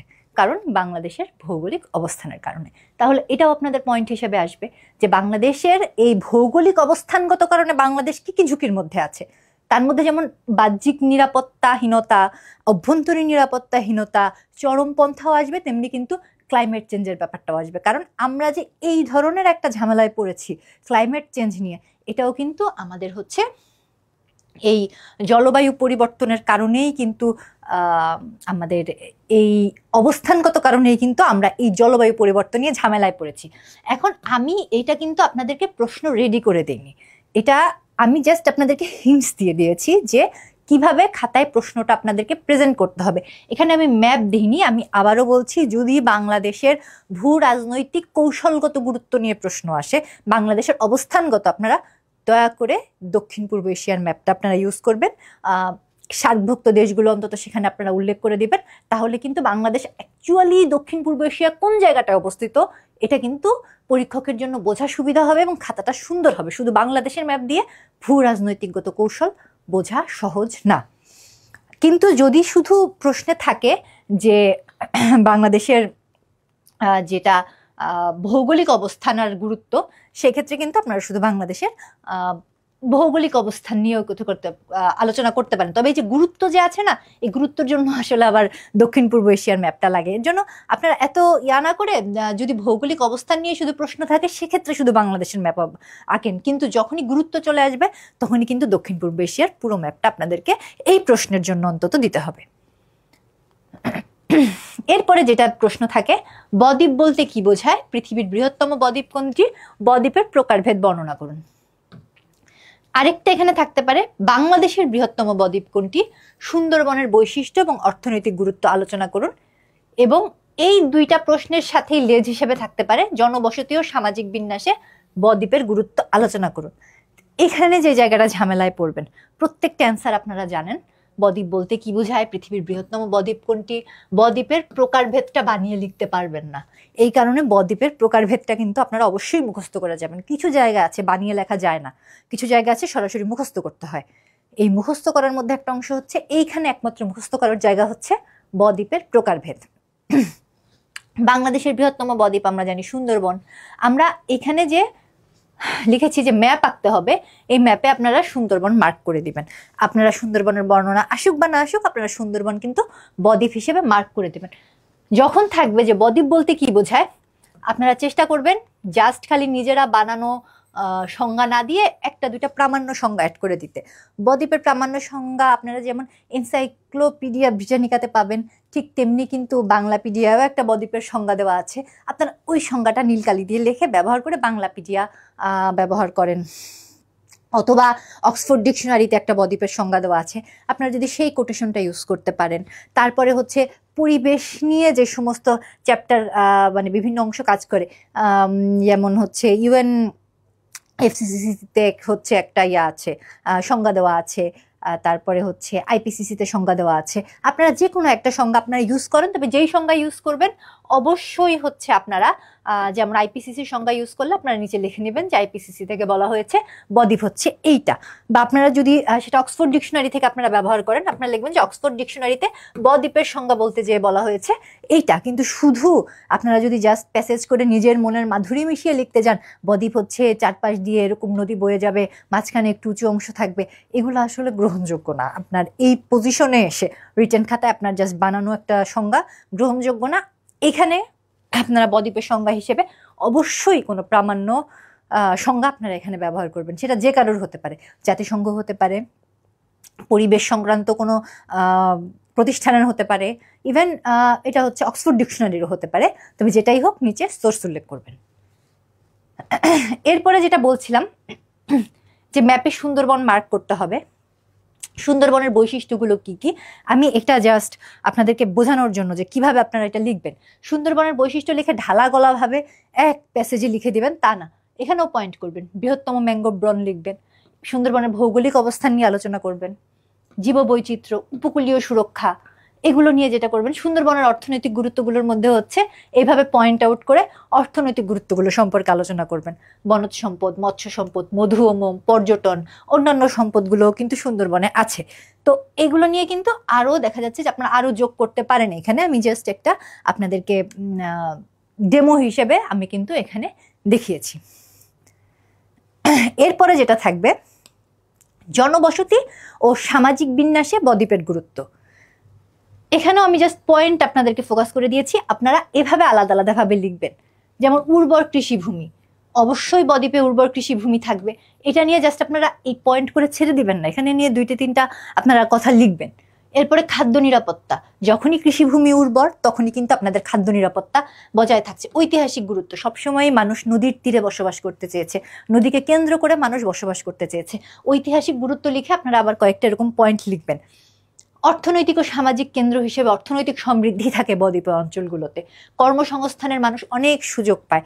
কারণ হচ্ছে এই যে বদ্বীপকে কেন্দ্র করে মাছ ধরা হোক, প্রচুর ফসল ফলে, তারপরে হচ্ছে পলিবিধৌত যে আমরা একটা অঞ্চল, এখানে কিন্তু কর্মসংস্থানের সুযোগ চলে আসছে।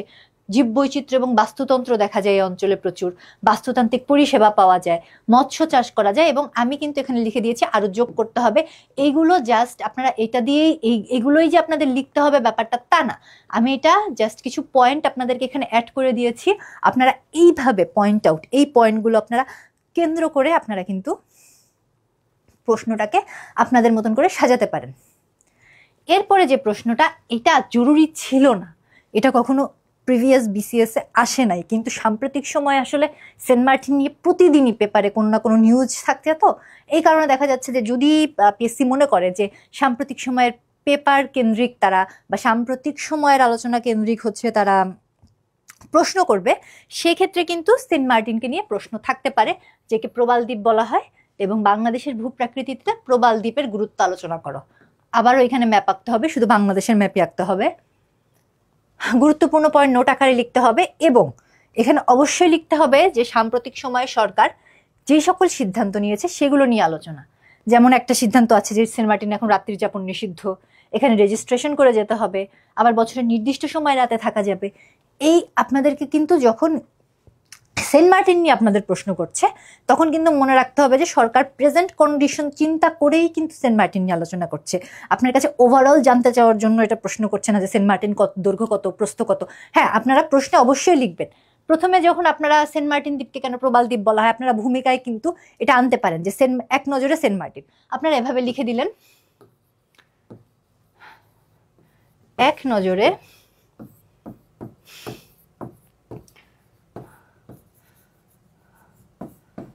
নজরে সেন্ট মার্টিন লিখে আয়তন,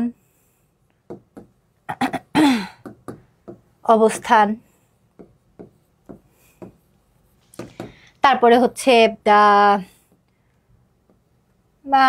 প্রাণী বৈচিত্র্য,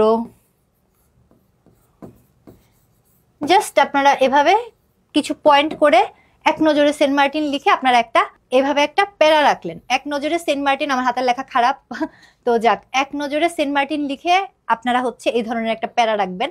আয়তন, অবস্থান, প্রাণী বৈশিষ্ট্য, এগুলো লিখে আপনারা জাস্ট 4-5 একটা পয়েন্ট করে আপনারা জাস্ট ওইটুক দিয়ে আপনাদের সেন্ট মার্টিনের পরিচয় দেওয়া হলো। এরপরে চলে আসবে সেন্ট মার্টিনকে কেন প্রবাল দ্বীপ বলা হয়। তখন কিন্তু আপনাদের সংজ্ঞার মধ্যে আসতে হবে যে প্রবাল কি, সেন্ট মার্টিনে এই ধরনের প্রবাল পাওয়া যায়, এই কারণে কিন্তু একে প্রবাল দ্বীপ বলা হয়। এরপরে যেটা আসবে বাংলাদেশের ভূপ্রকৃতিতে প্রবাল দ্বীপের গুরুত্ব। এখানে আপনারা গুরুত্ব হিসেবে আনতে পারবেন হচ্ছে বিভিন্ন কারণে, যে প্রবাল হচ্ছে বিভিন্ন সময় বন্যা জলোচ্ছ্বাস ঠেকিয়ে দেয়, বাংলাদেশের বাস্তু সংস্থান ঠিক রাখছে, তারপরে এখান থেকে বিভিন্ন ধরনের যে অক্সিজেন, প্রবাল থেকে কিন্তু প্রচুর পরিমাণে অক্সিজেন নির্গত হয়, আমাদের দেশের ভূপ্রকৃতিতে একটা খুব গুরুত্বপূর্ণ অবদান রাখছে। এই সব কিছু মিলিয়ে ভূপ্রকৃতিতে যে প্রবাল দ্বীপের গুরুত্ব, বাংলাদেশকে আসলে কিভাবে এই প্রবাল হেল্প করছে, এটা নিয়ে কিন্তু আপনারা পড়ে রাখবেন। এই প্রশ্ন কখনো আগে আসে নাই, তবে আসার সম্ভাবনা আছে বলে আমি এখানে অ্যাড করেছি। আপনারা কিন্তু এগুলো পয়েন্ট আকারে লিখবেন। এখন যেটা, এই প্রশ্নটা জরুরি, সমুদ্র অর্থনীতি, সুনীল অর্থনীতি 46-এ প্রায় বাংলাদেশ বিষয়ে বলি, তারপরে হচ্ছে ইংরেজি, তারপরে বাংলা, সব জায়গায় দেখা যাচ্ছে কোনো না কোনোভাবে সমুদ্র অর্থনীতি বা সুনীল অর্থনীতি নিয়ে প্রশ্ন করেছে এবং এবারও সম্ভাবনা আছে যে সুনীল অর্থনীতি নিয়ে প্রশ্নগুলো করবে। তো এখানে কি করতে হবে, আপনাদেরকে অবশ্যই ম্যাপ আঁকতে হবে। বঙ্গোপসাগরের কৌশলগত অর্থনৈতিক সব ধরনের গুরুত্ব লিখতে হবে, যেটা আমরা আগের প্রশ্নে আলোচনা করেছি। কৌশলগত অর্থনৈতিক সব গুরুত্ব, ব্লু ইকোনমির সম্ভাবনাময় ক্ষেত্রগুলো লিখতে হবে। ব্লু ইকোনমির সম্ভাবনাময় ক্ষেত্রগুলো কি কি, এরপরে কিন্তু ব্লু ইকোনমির সম্ভাবনাময় ক্ষেত্র লিখে কি কি আপনাদের লিখতে হবে, মৎস্য আহরণ, জাহাজ চলাচল, জাহাজ ব্যবস্থাপনা, সামুদ্রিক জৈব প্রযুক্তি। কমন জিনিসগুলা বাদ দেন, এক মাছ নিয়ে যে বঙ্গোপসাগরে 440 রকমের চিংড়ি পাওয়া যায় না, কি মাছ পাওয়া যায়, এগুলো খুব কমন টপিক হয়ে গেছে। শুধু মাছ দিয়ে বঙ্গোপসাগরের গুরুত্ব আসলে শেষ করতে পারবেন না। পয়েন্টগুলো দেখেন, মৎস্য আহরণ জাস্ট একটা পয়েন্ট হিসেবে থাকবে। সম্ভাবনাময় ক্ষেত্রগুলো যদি আপনারা লেখেন, এভাবে আসতে হবে যে জাহাজ চলাচল, জাহাজ ব্যবস্থাপনা নিয়ে, সামুদ্রিক জৈব প্রযুক্তি, এটা একটা পয়েন্ট, সেখানে আপনারা কিছু কথা অ্যাড করবেন। খনিজ পদার্থগুলো যে পাওয়া যায় সেটা নিয়ে, সামুদ্রিক নবায়নযোগ্য শক্তি, সামুদ্রিক পণ্য, সামুদ্রিক পর্যটন অবকাশ, সামুদ্রিক স্থাপনা নির্মাণ ইত্যাদি। এখানে আমি একটা লিঙ্ক অ্যাড করে দিয়েছি, এটা হচ্ছে একটা গভর্নমেন্ট সাইটের একটা হচ্ছে লিঙ্ক। এটা এরা মেইনলি এই সরকারি যে সাইটটা, এরা কিন্তু মেইনলি ইয়া নিয়ে কাজ করে, সুনীল অর্থনীতি নিয়ে কাজ করে, এবং এটা খুব চমৎকার একটা আর্টিকেল এই লিঙ্কে দেওয়া আছে। আমি আর্টিকেলটা এখানে কপি করে দিতে পারি নাই, ইয়াও বড় হয়ে যেত, স্লাইডও বড় হয়ে যেত। তো আমার মনে হয়েছে যে আপনারা যদি মানে যেহেতু সুনীল অর্থনীতি নিয়ে প্রচুর প্রশ্ন আসছে এবং এটা খুবই ইম্পর্টেন্ট প্রশ্ন আপনাদের জন্য, আপনারা পরবর্তীতে যদি এই লিঙ্কটা আপনারা ফলো করেন, এই লিঙ্কটা যদি আপনারা সার্চ করেন, তাহলে কিন্তু এখান থেকে আপনারা সুনীল অর্থনীতি নিয়ে বা আমি যে পয়েন্ট আউটগুলো করেছি এই পয়েন্ট আউটগুলো সম্পর্কে কিন্তু প্রচুর পরিমাণে তথ্য কিন্তু আপনারা এই লিঙ্ক থেকে পেয়ে যাবেন। এরপরে যে প্রশ্ন, এটা খুবই কম ইম্পর্টেন্ট প্রশ্ন, এই প্রশ্ন ধরতে গেলে আসেই না, কিন্তু তারপর আমি এখানে অ্যাড করেছি এই জন্য যে যেন আপনাদের এইটা যেন কখনো মাথায় না থাকে যে আমাদের কিছু একটা প্রিপারেশন বাদ থাকলো। এই চ্যাপ্টারের সর্বশেষ প্রশ্ন, বরেন্দ্র এই 4-5টাকে ফোকাস করেন, ম্যাপ আঁকেন, ম্যাপে পয়েন্ট আউট করে দেন, এবং সবশেষে যে ইন্ডিয়া নিয়ে যেগুলো আছে যেমন গৌড় বা রাঢ়, এগুলোকে জাস্ট আপনারা মনে রাখেন যে এটা কোন অঞ্চলকে কেন্দ্র করে গঠিত। এটা নিয়ে ডিটেল বর্ণনা এত বেশি কিছু পড়ার দরকার নেই। এই চ্যাপ্টার থেকে প্রশ্ন ইউজুয়ালি এই টপিক থেকে পিলিতে প্রশ্ন আসে প্রচুর পরিমাণে, রিটেনে সেভাবে আসে না, একবার দুইবার হয়তো চলে আসছে, এবারও আসার সম্ভাবনা অনেক কম। তারপরেও আপনারা জাস্ট পিলির যে পড়াটা সেটা একবার রিভাইজ দেন যে কোন কোন অঞ্চলকে কেন্দ্র করে এটা গঠিত। এরপরে এর বাইরে যে আসলে এখানে পড়ার খুব বেশি কিছু নাই। এরপরে যেটা আসবে দ্বিতীয় অধ্যায়। দ্বিতীয় অধ্যায় আছে বাংলাদেশের জনসংখ্যা। বাংলাদেশের জনসংখ্যায় প্রথমেই থাকবে ক্ষুদ্র নৃগোষ্ঠী বলতে কি বুঝেন। ক্ষুদ্র নৃগোষ্ঠী, আবারও আপনাদের কাছে অনুরোধ যে ক্ষুদ্র নৃগোষ্ঠী নিজের এই সংজ্ঞা নিজের মনের মাধুরী মিশিয়ে দেওয়া বন্ধ করুন। আমি অনেক খাতা পেয়েছি যে এরকম জায়গায় ক্ষুদ্র নৃগোষ্ঠীর বর্ণনা দিতে যে পার্বত্য চট্টগ্রামে যারা থাকে তারা ক্ষুদ্র নৃগোষ্ঠী। এটা বাংলাদেশের প্রেক্ষাপটে ক্ষুদ্র নৃগোষ্ঠী কি জানতে চাওয়া হচ্ছে না, এটা পুরো বৈশ্বিকভাবে ক্ষুদ্র নৃগোষ্ঠী কাদের বলা হয় সেটা জানতে চাওয়া হচ্ছে। ক্ষুদ্র নৃগোষ্ঠীর কিন্তু দুইটা স্পেশাল সাইড, এদের হচ্ছে সংস্কৃতি, মূল্যবোধ, তারপরে হচ্ছে এদের আদার্স থিঙ্কিং হচ্ছে বৃহৎ একটা জনগোষ্ঠী থেকে আলাদা হবে। আপনি যখন ক্ষুদ্র নৃগোষ্ঠী নিয়ে লিখবেন বাংলাদেশের পার্সপেক্টিভে সংজ্ঞা দেবেন না। এখানে বলা হয় না বাংলাদেশের ক্ষুদ্র নৃগোষ্ঠী কাদের বলে, এখানে বলা হয়েছে ক্ষুদ্র নৃগোষ্ঠী মানে হচ্ছে পুরা পৃথিবীর ক্ষুদ্র নৃগোষ্ঠী কাদের বলে। তাহলে আপনারা ক্ষুদ্র নৃগোষ্ঠীর যে প্রথম সংজ্ঞাটা দিবেন সেটা কিন্তু ভেরি স্পেসিফিক হবে, সেটা হচ্ছে পুরা পৃথিবীর জন্য হবে, এবং অবশ্যই নিজে না বানিয়ে চেষ্টা করবেন কোনো একটা প্রামাণ্য সংজ্ঞা অ্যাড করে দেওয়ার। আপনারা নেটে সার্চ দিলে অসংখ্য প্রামাণ্য সংজ্ঞা পাবেন ক্ষুদ্র নৃগোষ্ঠী নিয়ে। আর যদি কিছু না পান উইকিপিডিয়ায় পাবেন, বাংলাপিডিয়ায় পাবেন, সেখান থেকে লিখে অন্তত লিখে দিবেন যে উইকিপিডিয়া বা বাংলাপিডিয়া। একদম হুবহু লিখতে হবে না, মূল ভাবটা আপনারা লিখতে পারলেই হবে। মূল ভাবটা লিখে নিচে উইকিপিডিয়া বা নিচে বাংলাপিডিয়া আপনারা এটা লিখে দিবেন। তবে আপনারা সার্চ দিলে এমনিতেই অসংখ্য এটা নিয়ে হচ্ছে আপনারা প্রামাণ্য সংজ্ঞা পাবেন, এবং অবশ্যই নিজেরা বানিয়ে এখানে সংজ্ঞা, প্রথম সংজ্ঞাটা খুব জরুরি। এটা যদি আপনারা বানিয়ে লেখেন বা এটা যদি কোয়ালিটিলেসভাবে লেখেন আপনার খাতার ইমপ্রেশন কিন্তু শুরুতেই একদম নষ্ট হয়ে যাবে। তাই অবশ্যই ক্ষুদ্র নৃগোষ্ঠী বলতে পৃথিবীর ক্ষুদ্র নৃগোষ্ঠী এবং একটা প্রামাণ্য সংজ্ঞা দেবার চেষ্টা করবেন। এরপরে এদের ভৌগোলিক অবস্থান, বাংলাদেশে যে ক্ষুদ্র নৃগোষ্ঠীগুলো আছে তাদের মধ্যে ইম্পর্টেন্ট যে 7-8টা নৃগোষ্ঠী তাদেরকে নিয়ে পড়ুন। তাদেরকে সম্পর্কে পড়লে দেখা যাবে যে আপনি এই ধরনের যদি সবগুলো নৃগোষ্ঠী নিয়েও প্রশ্ন করে আপনি ওই 7-8টা দিলেই এনাফ, আপনার খাতা ভরে যাবে। তারপরে বাকিগুলো নাম জানলে জাস্ট, এছাড়াও এরা এরা এরা আছে। আর আলাদাভাবেও যদি প্রশ্ন করে লাইক চাকমা মারমা সম্পর্কে লিখুন, চাকমা বা সাঁওতাল সম্পর্কে লিখুন, বা হচ্ছে এখানে হচ্ছে যে বাংলাদেশের সমতলে অবস্থিত 2টা নৃগোষ্ঠী সম্পর্কে লিখুন। তারপরে হচ্ছে বাংলাদেশে মাতৃতান্ত্রিক মানে মাতৃতান্ত্রিক সমাজ ব্যবস্থায় 2টা উপজাতি নৃগোষ্ঠী সম্পর্কে লিখুন। এটা কিন্তু আপনাদের প্রশ্ন থাকতে পারে। আপনারা একবারে যদি জাস্ট 7-8টা নৃগোষ্ঠী সম্পর্কে পড়েন এবং বড় বড় নৃগোষ্ঠীগুলো সম্পর্কে পড়ে রাখেন, যেমন গারো খাসিয়া পড়লেন, সেটা আপনি সব জায়গায় ব্যবহার করতে পারবেন।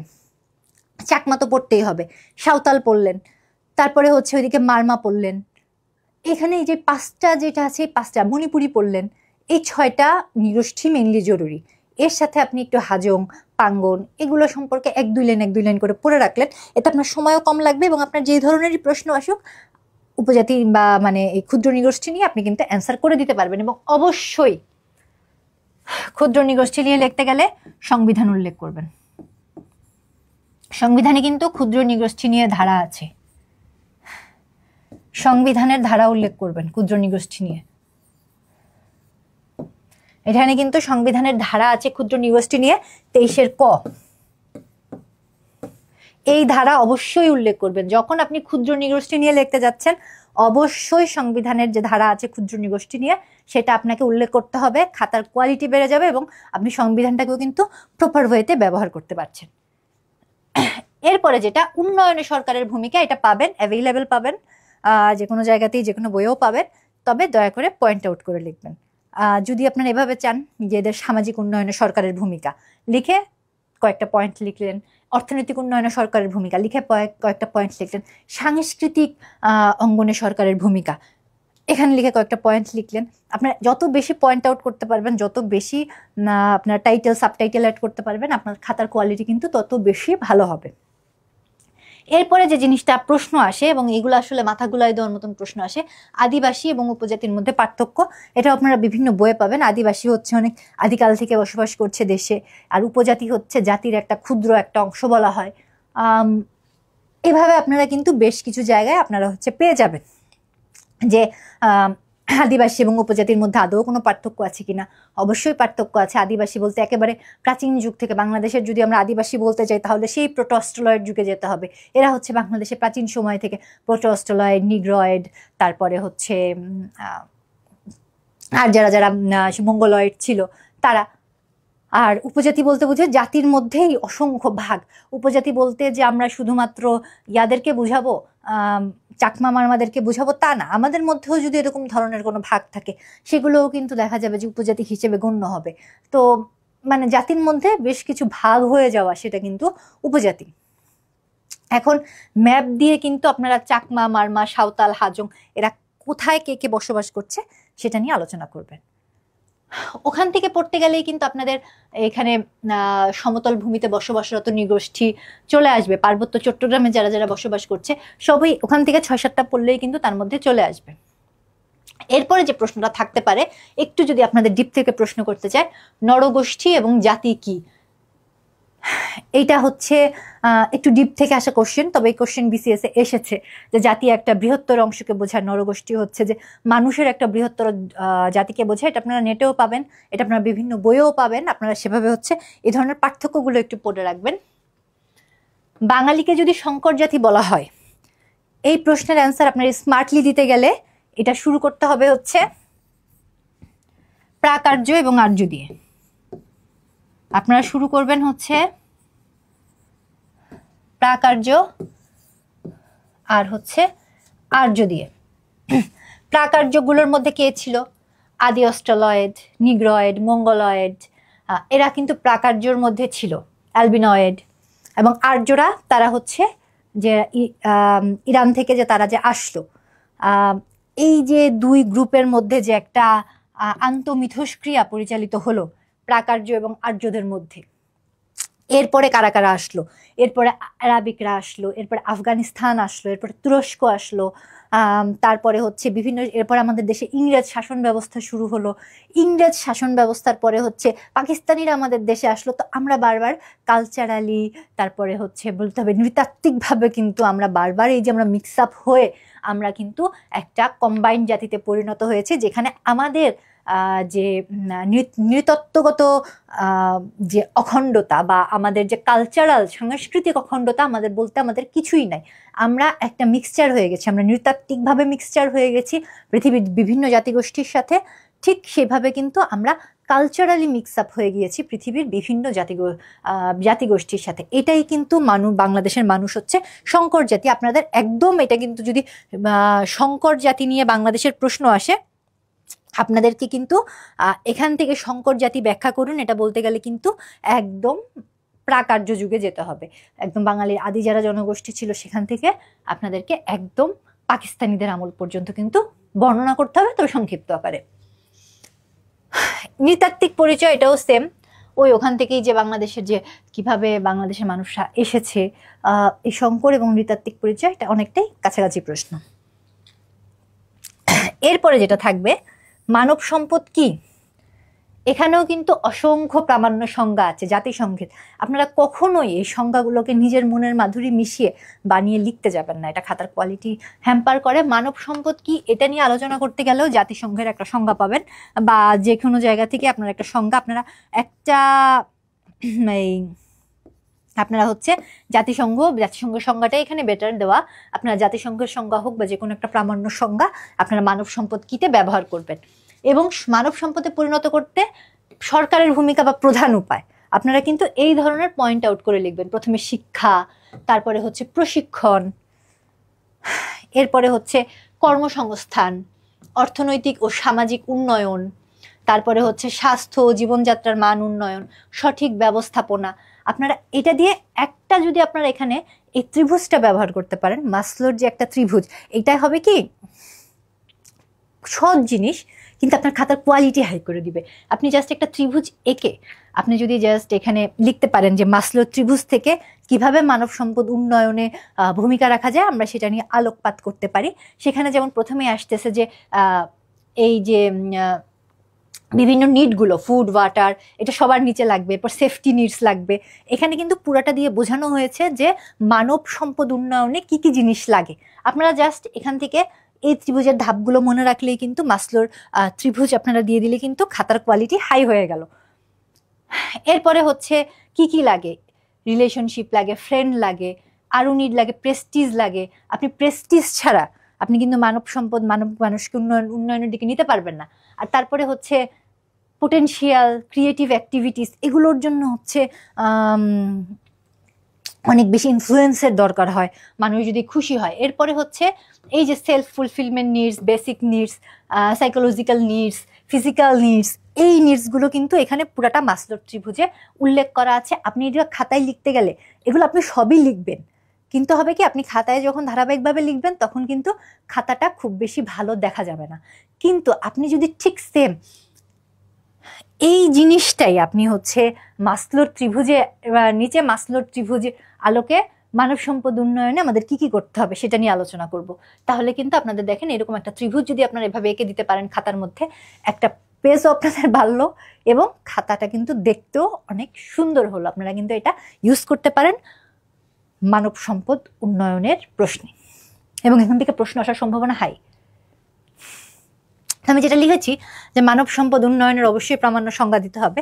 5 নম্বর যে প্রশ্নটা থাকছে সেটা হচ্ছে ডেমোগ্রাফিক ডিভিডেন্ড, বাংলাদেশ কি কি সুবিধা পেতে পারে এবং সরকারের হচ্ছে করণীয়।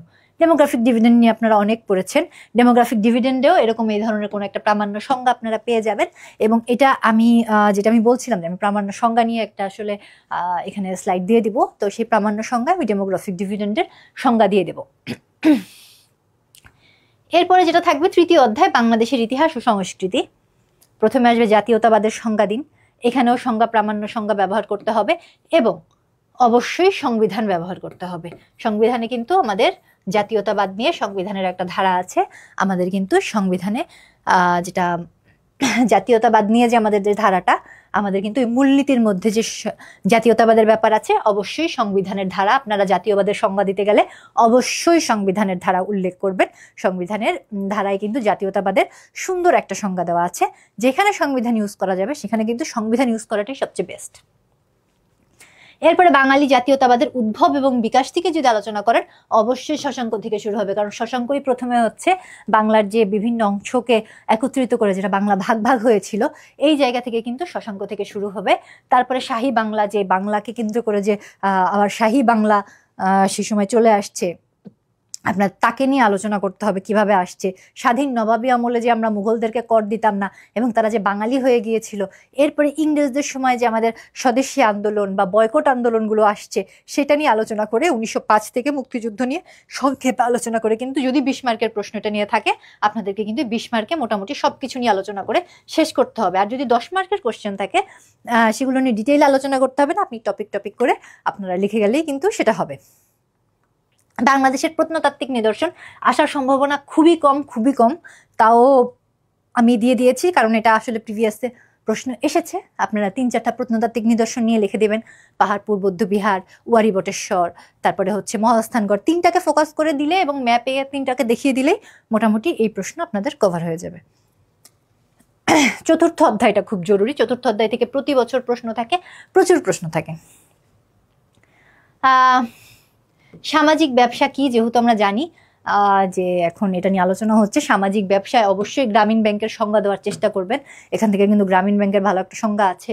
তারপরে টেকসই উন্নয়নের সামাজিক ব্যবসা ও ক্ষুদ্র ঋণের ভূমিকা, যে আমরা এখানে কিন্তু আপনাদেরকে টেকসই উন্নয়নের কথা যখন বলবে তখন কিন্তু এসডিজি নিয়ে আসতে হবে। টেকসই উন্নয়নের কথা বললে আপনাদেরকে এসডিজির সাথে এই সামাজিক ব্যবসার ক্ষুদ্র ঋণের ভূমিকা নিয়ে আলোচনা করতে হবে।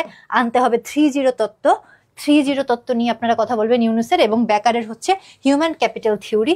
এই দুইটা জিনিসকে আপনারা ফোকাস করে এবং এসডিজিকে ফোকাস করে কিন্তু সামাজিক ব্যবসা এবং ক্ষুদ্র ঋণের ভূমিকা আলোচনা করবেন। এসডিজিতে কিভাবে আলোচনা করবেন? এসডিজিতে যদি আলোচনা করেন, এসডিজির প্রথমেই থাকে দারিদ্র্য দূরকরণ। একদম আমরা প্রথম ধারায় দেখতে পাই সামাজিক ব্যবসার কিন্তু মূল উদ্দেশ্য এটা। গ্রামীণ ব্যাংকের যদি আপনারা প্রথমে যদি মোটোগুলো দেখেন, মোটোগুলোতে প্রথমেই থাকবে দারিদ্র্য দূরকরণ। তাহলে আপনাদের এসডিজির সাথে কিন্তু দারিদ্র্য দূরকরণের সাথে সামাজিক ব্যবসার ক্ষুদ্র ঋণের কিন্তু সম্পর্ক অলরেডি স্থাপন হয়ে গেল। দ্বিতীয়তে থাকবে হচ্ছে কি ক্ষুধা নিবারণ। তো ক্ষুধা নিবারণের সাথে তো সরাসরি ক্ষুদ্র ঋণ এবং সামাজিক ব্যবসার সংযোগ আছে। তারপরে হচ্ছে আপনারা যদি লিঙ্গ সমতা ধরেন, এই ক্ষুদ্র ঋণের মাধ্যমে তো নারী পুরুষের যে লিঙ্গ ক্ষমতা, নারী ক্ষমতায়ন, এটাকে কিন্তু প্রমোট করা হচ্ছে। তাহলে এসডিজির টেকসই উন্নয়নের আপনাদের কিন্তু এসডিজির ধারাগুলো ধরে ধরে এখানে কিন্তু আলোচনা করতে হবে যে এসডিজির কোন কোন ধারাগুলোর সাথে সামাজিক ব্যবসা এবং ক্ষুদ্র ঋণ সরাসরি জড়িত। 1, 2, 5 এগুলোর সাথে তো সরাসরি যুক্ত। সুস্বাস্থ্যর ক্ষেত্রেও আপনাদের আসলে সরাসরি জড়িত না হলেও দেখা যাচ্ছে যে মানুষের সামাজিক ব্যবসার মাধ্যমে ক্ষুদ্র ঋণ নিয়ে সুস্বাস্থ্য নিশ্চিত করা সম্ভব। তো হচ্ছে বৈষম্য দূরীকরণ হোক, টেকসই উন্নয়ন হোক, সবকিছু এগুলোকে কিন্তু আপনারা 4-5টা এসডিজি গোল ফোকাস করে কিন্তু আপনারা সামাজিক ব্যবসা এবং ক্ষুদ্র ঋণের ভূমিকা নিয়ে কিন্তু আপনারা আলোচনা করতে পারেন। 2 নম্বরে যেটা থাকবে, যে প্রশ্নটা জরুরি, বাংলাদেশের অর্থনীতির চ্যালেঞ্জ এবং অর্থনীতি পুনরুদ্ধারে করণীয়। এটা একটা ইন জেনারেল কোশ্চেন, থাকতেই পারে প্রশ্ন। আপনাদের এখানে কি কি নিয়ে আলোচনা করতে হবে? অর্থ পাচার নিয়ে আলোচনা করতে হবে। বাংলাদেশ থেকে প্রচুর পরিমাণে অর্থ পাচার হয়েছে। মূল্যস্ফীতি, জিএসপি যে বাতিল হয়, বাংলাদেশের এফডিআই কম হচ্ছে, ডিরেক্ট ফরেন ইনভেস্টমেন্ট অনেক কম হচ্ছে, ঘাটতি বাজেট দিচ্ছি আমরা প্রতি বছর, বৈদেশিক সাহায্য সংকোচন হচ্ছে, অদক্ষ শ্রমিকের কারণে আমরা হচ্ছে বিদেশে শ্রমিক পাঠাতে পারছি না, আমাদের রেমিটেন্স কম আসছে। এই সমস্ত কিছুই কিন্তু আপনাদের হচ্ছে বাংলাদেশের অর্থনৈতিক চ্যালেঞ্জ এবং পুনরুদ্ধারে করণীয়। এগুলোকেই পুনরুদ্ধার, যে অর্থ পাচার রোধ করতে হবে, সরকারকে আরো সক্রিয় অবস্থায় যেতে হবে, এফডিআই আনার জন্য আসলে কি কি ডিসিশন সরকারের নিতে হবে। তারপরে হচ্ছে সরকার, এবং এখানে কিন্তু কিছু পররাষ্ট্রনীতি আপনারা নিয়ে আসবেন। সবচেয়ে ভালো হয় কিছু পররাষ্ট্রের কিছু টার্মিনের, যেটা হচ্ছে কিছু যেটাকে বলা যায় টার্ম আপনারা পররাষ্ট্রনীতির ব্যবহার করতে পারেন। যেমন হচ্ছে কিছু ডিপ্লোম্যাটিক থিওরি আপনারা হচ্ছে এখানে ইউজ করতে পারেন, শাটল ডিপ্লোমেসি ইউজ করতে পারেন কথাটা। তারপরে ডক্টর মোহাম্মদ ইউনূস কিছুদিন আগে ইফতার ডিপ্লোমেসি করেছেন। তারপরে কালিনারি ডিপ্লোমেসি হয় কিন্তু আমাদের দেশে, যে খাবার নিয়ে যে ডিপ্লোমেসি, এই ডিপ্লোমেসিগুলোর নাম হচ্ছে আপনারা এই অর্থনৈতিক চ্যালেঞ্জের ক্ষেত্রে কিন্তু আপনারা উল্লেখ করে দিতে পারেন, যে বাংলাদেশ হচ্ছে এই পুনরুদ্ধারে হচ্ছে এই ডিসিশনগুলো নিতে পারে, যে বাংলাদেশ বারবার শাটল ডিপ্লোমেসি করতে পারে, তারপরে হচ্ছে সাইডলাইন ডিপ্লোমেসি করতে পারে, তারপরে হচ্ছে কালিনারি ডিপ্লোমেসি করতে পারে বাংলাদেশ। এগুলো লিখে আপনারা ফোকাস করে দিলে যেটা হবে যে বুঝবেন, যিনি খাতা দেখছেন, যে এত ডিপ্লোমেসি সম্পর্কে অনেক কিছু জানে, তাহলে দেখা যাবে যে আপনাদের খাতার কিন্তু মানে যেটা হচ্ছে লেভেল হাই হয়ে যাবে। অর্থ পাচার কি রোধে সরকারের করণীয়, কমন কোশ্চেন। রেমিটেন্স ও এফডিআই আইনে সরকারের ভূমিকা, এটাও কমন কোশ্চেন। যেটা প্রশ্ন থাকে, এই ছোট ছোট প্রশ্নগুলো যদি লেস দিয়ে দেয়, না জানলে সমস্যা হয়ে যাবে। জিডিপি এবং জিএনপির পার্থক্য, পিপিপি কি, পিপিপি দুইটা আছে, এটা আপনাদের দুইটাই খেয়াল রাখতে হবে। আইএসও কি, এই প্রশ্নটা এর আগে আসছে, আগে কখনো আসে নাই, কিন্তু এটা আসলে বর্তমান পৃথিবীর প্রেক্ষাপটে জরুরি। বুদ্ধিবৃত্তিক সম্পদ কি, কত প্রকার বুদ্ধিবৃত্তিক সম্পদ ব্যবস্থাপনায় সরকারের ভূমিকা, এটা বোধহয় 43-এ আসছে। আপনারা এটা যে কোনো বইয়েই আপনারা এটা পেয়ে যাবেন। এটা নিয়ে আসলে খুব বেশি আলোচনা করার কিছু নেই, এটা রিপিট আসার সম্ভাবনা কম। দারিদ্র্য বিমোচনে সরকারের ভূমিকা, এই ধরনের প্রশ্ন আসারই বেশি সম্ভাবনা আছে। দারিদ্র্য বিমোচনে সরকারের ভূমিকা, 3-0 তত্ত্ব এবং বিভিন্ন ধরনের কৌশলপত্র দেওয়া হয়। এইখানে আমি একটা কৌশলপত্রের একটা ডেমো দিয়েছি। আপনারা যখন কৌশলপত্র লিখবেন, যদি আপনাদেরকে বলা হয় যে দারিদ্র্য বিমোচনে একটা কৌশলপত্র লিখুন, সরাসরি এ ধরনের প্রশ্ন থাকতে পারে, জটিল প্রশ্ন করতে চাইলে এ ধরনের প্রশ্ন থাকতে পারে যে দারিদ্র্য বিমোচনে সরকারের কৌশলপত্র আলোচনা করুন। তো দারিদ্র্য বিমোচনে সরকারের কৌশলপত্রগুলো হচ্ছে কি কি, কিভাবে একটা কৌশলপত্র আপনি লিখতে পারেন। এখানে কিন্তু তার একটা ডেমো দেওয়া আছে কিভাবে আপনি হচ্ছে ব্লক ডায়াগ্রাম ইউজ করে একটা কৌশলপত্র আপনি খাতায় লিখে শেষ করতে পারেন। এই জিনিসটা কিন্তু আপনারা আপনাদের এখান থেকে স্লাইড দিয়ে দিলে আপনারা পড়ে নেবেন। একদম শুরু হচ্ছে আঞ্চলিক ও জাতীয় পর্যায়ে পরামর্শ গ্রহণ, এরপরে আসবে অংশদারিত্ব, সুশাসন, সেবা প্রদান, পরিবেশ বিষয়ক, কারিগরি উৎকর্ষতা বৃদ্ধি, এদিক থেকে যাচ্ছে পিআরএসপি বাস্তবায়ন। মানে মোট কথা এটা হচ্ছে একটা কৌশলগত তত্ত্ব, যেটা কৌশলগত কাঠামোগত একটা লেখচিত্র। আপনারা কৌশলপত্র দুইভাবে লিখতে পারেন। একটা হচ্ছে আপনারা নর্মালি খালি বর্ণনা করে যেতে পারেন, ওটাই কিন্তু মার্ক খুব একটা ভালো ক্যারি করবে না কৌশলপত্রে। আপনারা হাইলাইটস দিয়ে, সমস্যাগুলো দিয়ে, সমাধানগুলো দিয়ে, কিন্তু আপনারা যদি সেখানে এরকম কাঠামোগত একটা লেখচিত্র দিয়ে দেন, কাঠামোগত লেখচিত্র যদি কৌশলপত্র ইউজ করেন চতুর্থ অধ্যায়, সেটা কিন্তু আপনাদের জন্য পজিটিভ হবে। তো আমি এখানে দিয়ে দিয়েছি, আপনারা এভাবে একটা কাঠামোগত লেখচিত্র ব্যবহার করতে পারেন। পঞ্চম অধ্যায় যেটা দুর্যোগ ব্যবস্থাপনা ধাপসমূহ, দুর্যোগ ব্যবস্থাপনা ও মোকাবিলার কৌশল। ধাপসমূহ অবশ্যই যে তীর চিহ্ন দিয়ে আপনারা উপর থেকে নিচে এইভাবে ধারাবাহিকভাবে লিখে যাবেন। এখানে থেকে সবচেয়ে বেশি যে জরুরি প্রশ্ন যেটা আসতে পারে সেটা হচ্ছে জলবায়ু পরিবর্তন কাকে বলে, বাংলাদেশ জলবায়ু পরিবর্তনের জন্য কি কি সমস্যার সম্মুখীন হচ্ছে, সরকার থেকে কি কি সিদ্ধান্ত নেওয়া হচ্ছে। অবশ্যই ম্যাপ লাগবে, অবশ্যই ম্যাপ লাগবে। আপনারা এই ম্যাপটা ইউজ করতে পারলে সবচেয়ে ভালো। জলবায়ু পরিবর্তন নিয়ে আপনারা অনেক ম্যাপ আঁকতে পারবেন না, আপনারা জলবায়ু পরিবর্তন নিয়ে যদি এই ম্যাপটা আঁকেন, এখানে 3টা ম্যাপ আছে, এই 3টা ম্যাপকে আপনারা হচ্ছে ফোকাস করে আঁকবেন যে, এবং এখানে হচ্ছে এই জিনিসগুলো লিখে দিয়ে যাবেন যে এই দেখেন প্রত্যেকটা ম্যাপেই কিন্তু আপনাদের ইয়া দেওয়া আছে, যে ম্যাপ যত ছোট করে আঁকা হোক প্রত্যেকটা ম্যাপেই কিন্তু আপনাদের হচ্ছে এই ধরনের একটা স্কেল দেওয়া থাকে। আপনারা কিন্তু অবশ্যই ম্যাপে স্কেল দেবেন। এখানে যে জিনিসটা থাকছে যে সি লেভেল 1 মিটার বাড়লে এখানে কত লোক ক্ষতিগ্রস্ত হচ্ছে, সি লেভেল 1.5 মিটার বাড়লে কত লোক ক্ষতিগ্রস্ত হচ্ছে, 3টা না দিতে পারেন, অন্তত 2টা দেন, কোনো সমস্যা নেই। কিন্তু এই ম্যাপটা জলবায়ু পরিবর্তনের জন্য আপনারা কিন্তু এই ম্যাপটা আঁকার চেষ্টা করবেন।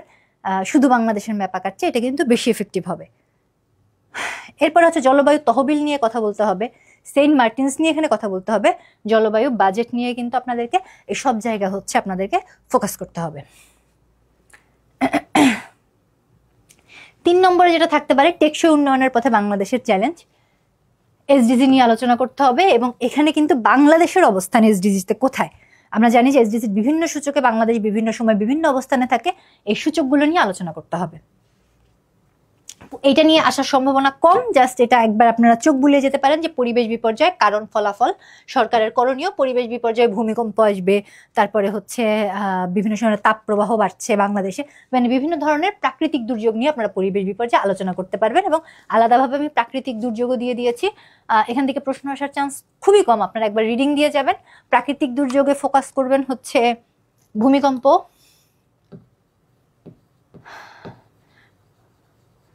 সি লেভেল রাইজ মানে সমুদ্রপৃষ্ঠের উচ্চতা বৃদ্ধি, সমুদ্রপৃষ্ঠের উচ্চতা বৃদ্ধি নিয়ে আলাদা প্রশ্নও থাকতে পারে, তবে এটা প্রাকৃতিক দুর্যোগ নিয়ে কিন্তু প্রশ্ন আসতে পারে, আপনারা এটা একেবারেই ছেড়ে দিয়েন না।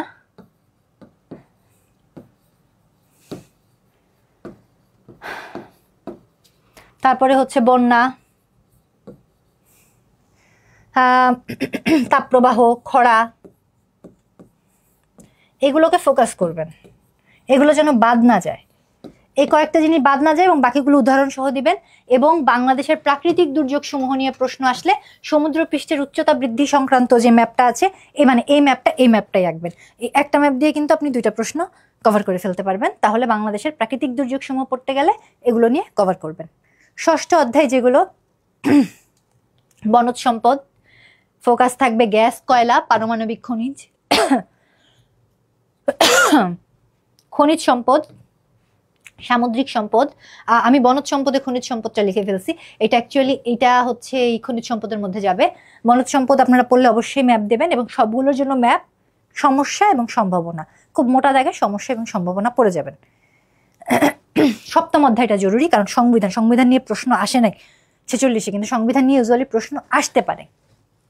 যেটা নিয়ে আসতে পারে সংবিধানে যে মূলনীতিগুলো আছে সেটা নিয়ে আলোচনা, আপনারা সরাসরি সংবিধানই পাবেন। 72-এর সংবিধানের যে মূলনীতি, আপনাদের যেখানে মেইন ফোকাস করতে হবে যে মূলনীতি পরিবর্তনের দরকার আছে কিনা। 72-এর সংবিধানের বেশ কিছু মূলনীতি পরিবর্তনের কিন্তু একটা কথা আসছে, যেটা হচ্ছে যে আমাদের সমাজতন্ত্র, এটা কি চেঞ্জ করা, নতুন কিছু আসবে কিনা, মানবাধিকার যুক্ত হবে কিনা।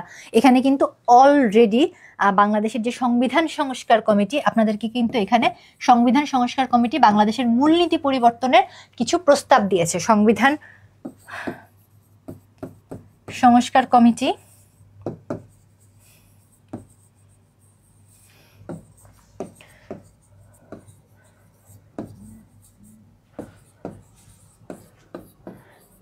মূলনীতি সংশোধনের প্রস্তাব দিয়েছে।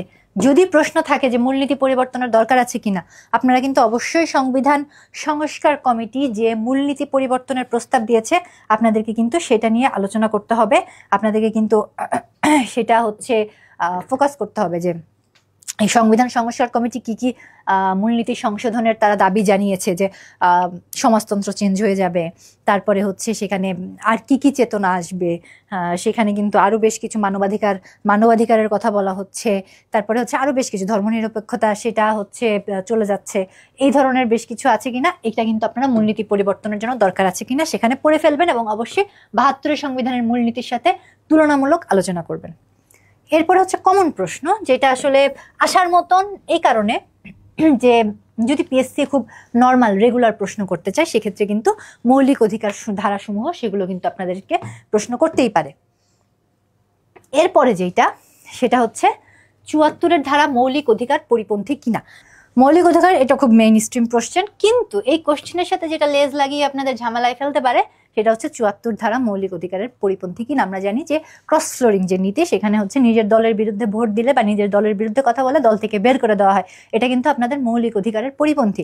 এখন এটা চেঞ্জ করার দরকার আছে কিনা, অবশ্যই পজিটিভ অ্যান্সার দিবেন, হ্যাঁ এটা চেঞ্জ করার দরকার আছে, কারণ এটা দলীয় একটা মানে নিয়ম কানুনের মধ্যে থাকলেও এখানে কিন্তু ঝামেলা আছে যে আমি একটা মানুষ, আমি আমার নিজের মতামত, আমার কোনো কিছু আমার দল অনুযায়ী আমার পছন্দ নাই হতে পারে, সেই জায়গা থেকে আমি কিন্তু 74-এর ধারাকে আমি কখনোই সমর্থন করি না। এটার একটা গঠনমূলক পরিবর্তন জরুরি।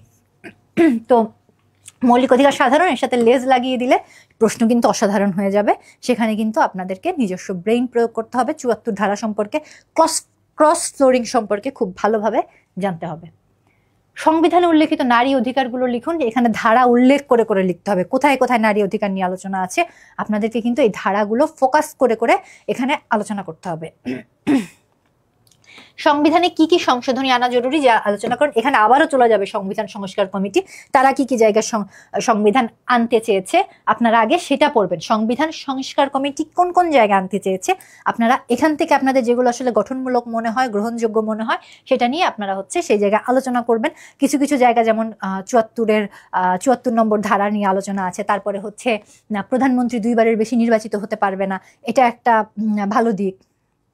এরপরে হচ্ছে দলীয় প্রধান এবং প্রধানমন্ত্রী এক হতে পারবে না, এটা নিয়ে আলোচনা করতে পারেন। ক্ষমতার বিকেন্দ্রীকরণ নীতি নিয়ে আলোচনা করতে পারেন, এটা কিন্তু জরুরি।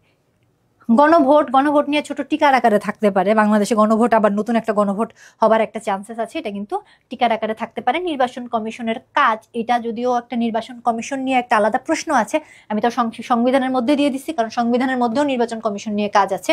যেখান থেকেই প্রশ্ন আসুক আপনারা সংবিধানের ধারা উল্লেখ করবেন, যেহেতু সামনে নির্বাচন কমিশনের কাজ নিয়ে কিন্তু প্রশ্ন থাকতে পারে। মৌলিক অধিকার ও মানবাধিকারের মধ্যে পার্থক্য, এটাও একটা টিকা, ছোট্ট একটা সংক্ষিপ্ত টিকা থাকতে পারে। মৌলিক অধিকার এবং মানবাধিকার নিয়ে পার্থক্যের মধ্যে আপনারা কিন্তু এটাও হচ্ছে পড়বেন যে what is the difference between মৌলিক অধিকার মানবাধিকার, যেটা হচ্ছে একদম সংবিধানে এটা লাগবে। মানবাধিকার কিন্তু এখানে বেশ কিছু পার্থক্য আছে, মৌলিক অধিকার সংবিধানে লিপিবদ্ধ থাকবে, মানবাধিকার সংবিধানে লিপিবদ্ধ থাকবে না। মৌলিক অধিকার হচ্ছে এগুলো ভায়োলেশন করলে, মৌলিক অধিকার ভায়োলেশন করলে মানুষ আদালতে যেতে পারে, রিট করতে পারে। অধিকার নিজের বিভিন্ন দেশ অনুযায়ী আলাদা হয়, আর মানবাধিকার কিন্তু একেবারে একটা কমন টেন্ডেন্সি করে দেওয়া আছে, জাতিসংঘ থেকে মানবাধিকারের একটা দলিলই দেওয়া আছে, এটা সব দেশের জন্য সমাহারে প্রযোজ্য। পড়ে নেবেন, কিন্তু এটা কিন্তু ফোকাস করে যাবেন যে মৌলিক অধিকার এবং মানবাধিকারের মধ্যে পার্থক্যগুলো। 8 নম্বর অধ্যায় যেটা, সেখান থেকে যেটা থাকবে রুলস অফ বিজনেস, একদম কমন। রুলস অফ প্রসিডিউর, এটাও কমন কোশ্চেন। পিআর পদ্ধতি, বর্তমান সময় নির্বাচনে পিআর পদ্ধতি নিয়ে অনেক কথা হচ্ছে, আপনারা পিআর পদ্ধতির সুফল কুফল দুইটা নিয়েই আলোচনা করবেন।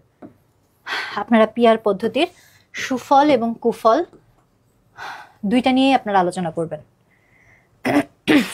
এরপরে যেটা থাকবে প্রশাসনিক বিকেন্দ্রীকরণ। 4 নম্বরে থাকবে হচ্ছে প্রশাসনিক বিকেন্দ্রীকরণ কি, উদ্দেশ্য, বৈশিষ্ট্য প্রশাসনিক বিকেন্দ্রীকরণের সপক্ষে বিপক্ষে। এই প্রশ্নটা খুবই জরুরি। অন্তত আমাকে যদি প্রশ্ন করতে দেওয়া হতো আমি সবার আগে প্রশ্ন করতাম এটা নিয়ে যে প্রশাসনিক বিকেন্দ্রীকরণ জিনিসটা কি এবং এটা করা আসলে জরুরি কিনা। খুবই জরুরি, কারণ প্রশাসনিক বিকেন্দ্রীকরণ না করা হলে অনেক ধরনের সমস্যা হচ্ছে। আমরা গ্রাম পর্যায়ে ভালো শাসক উঠে আসছে না, কিন্তু আবার বিপক্ষেও আছে যেটা আসলে চেইন অফ কমান্ড ভেঙে ফেলবে, অনেক ধরনের সমস্যা হবে।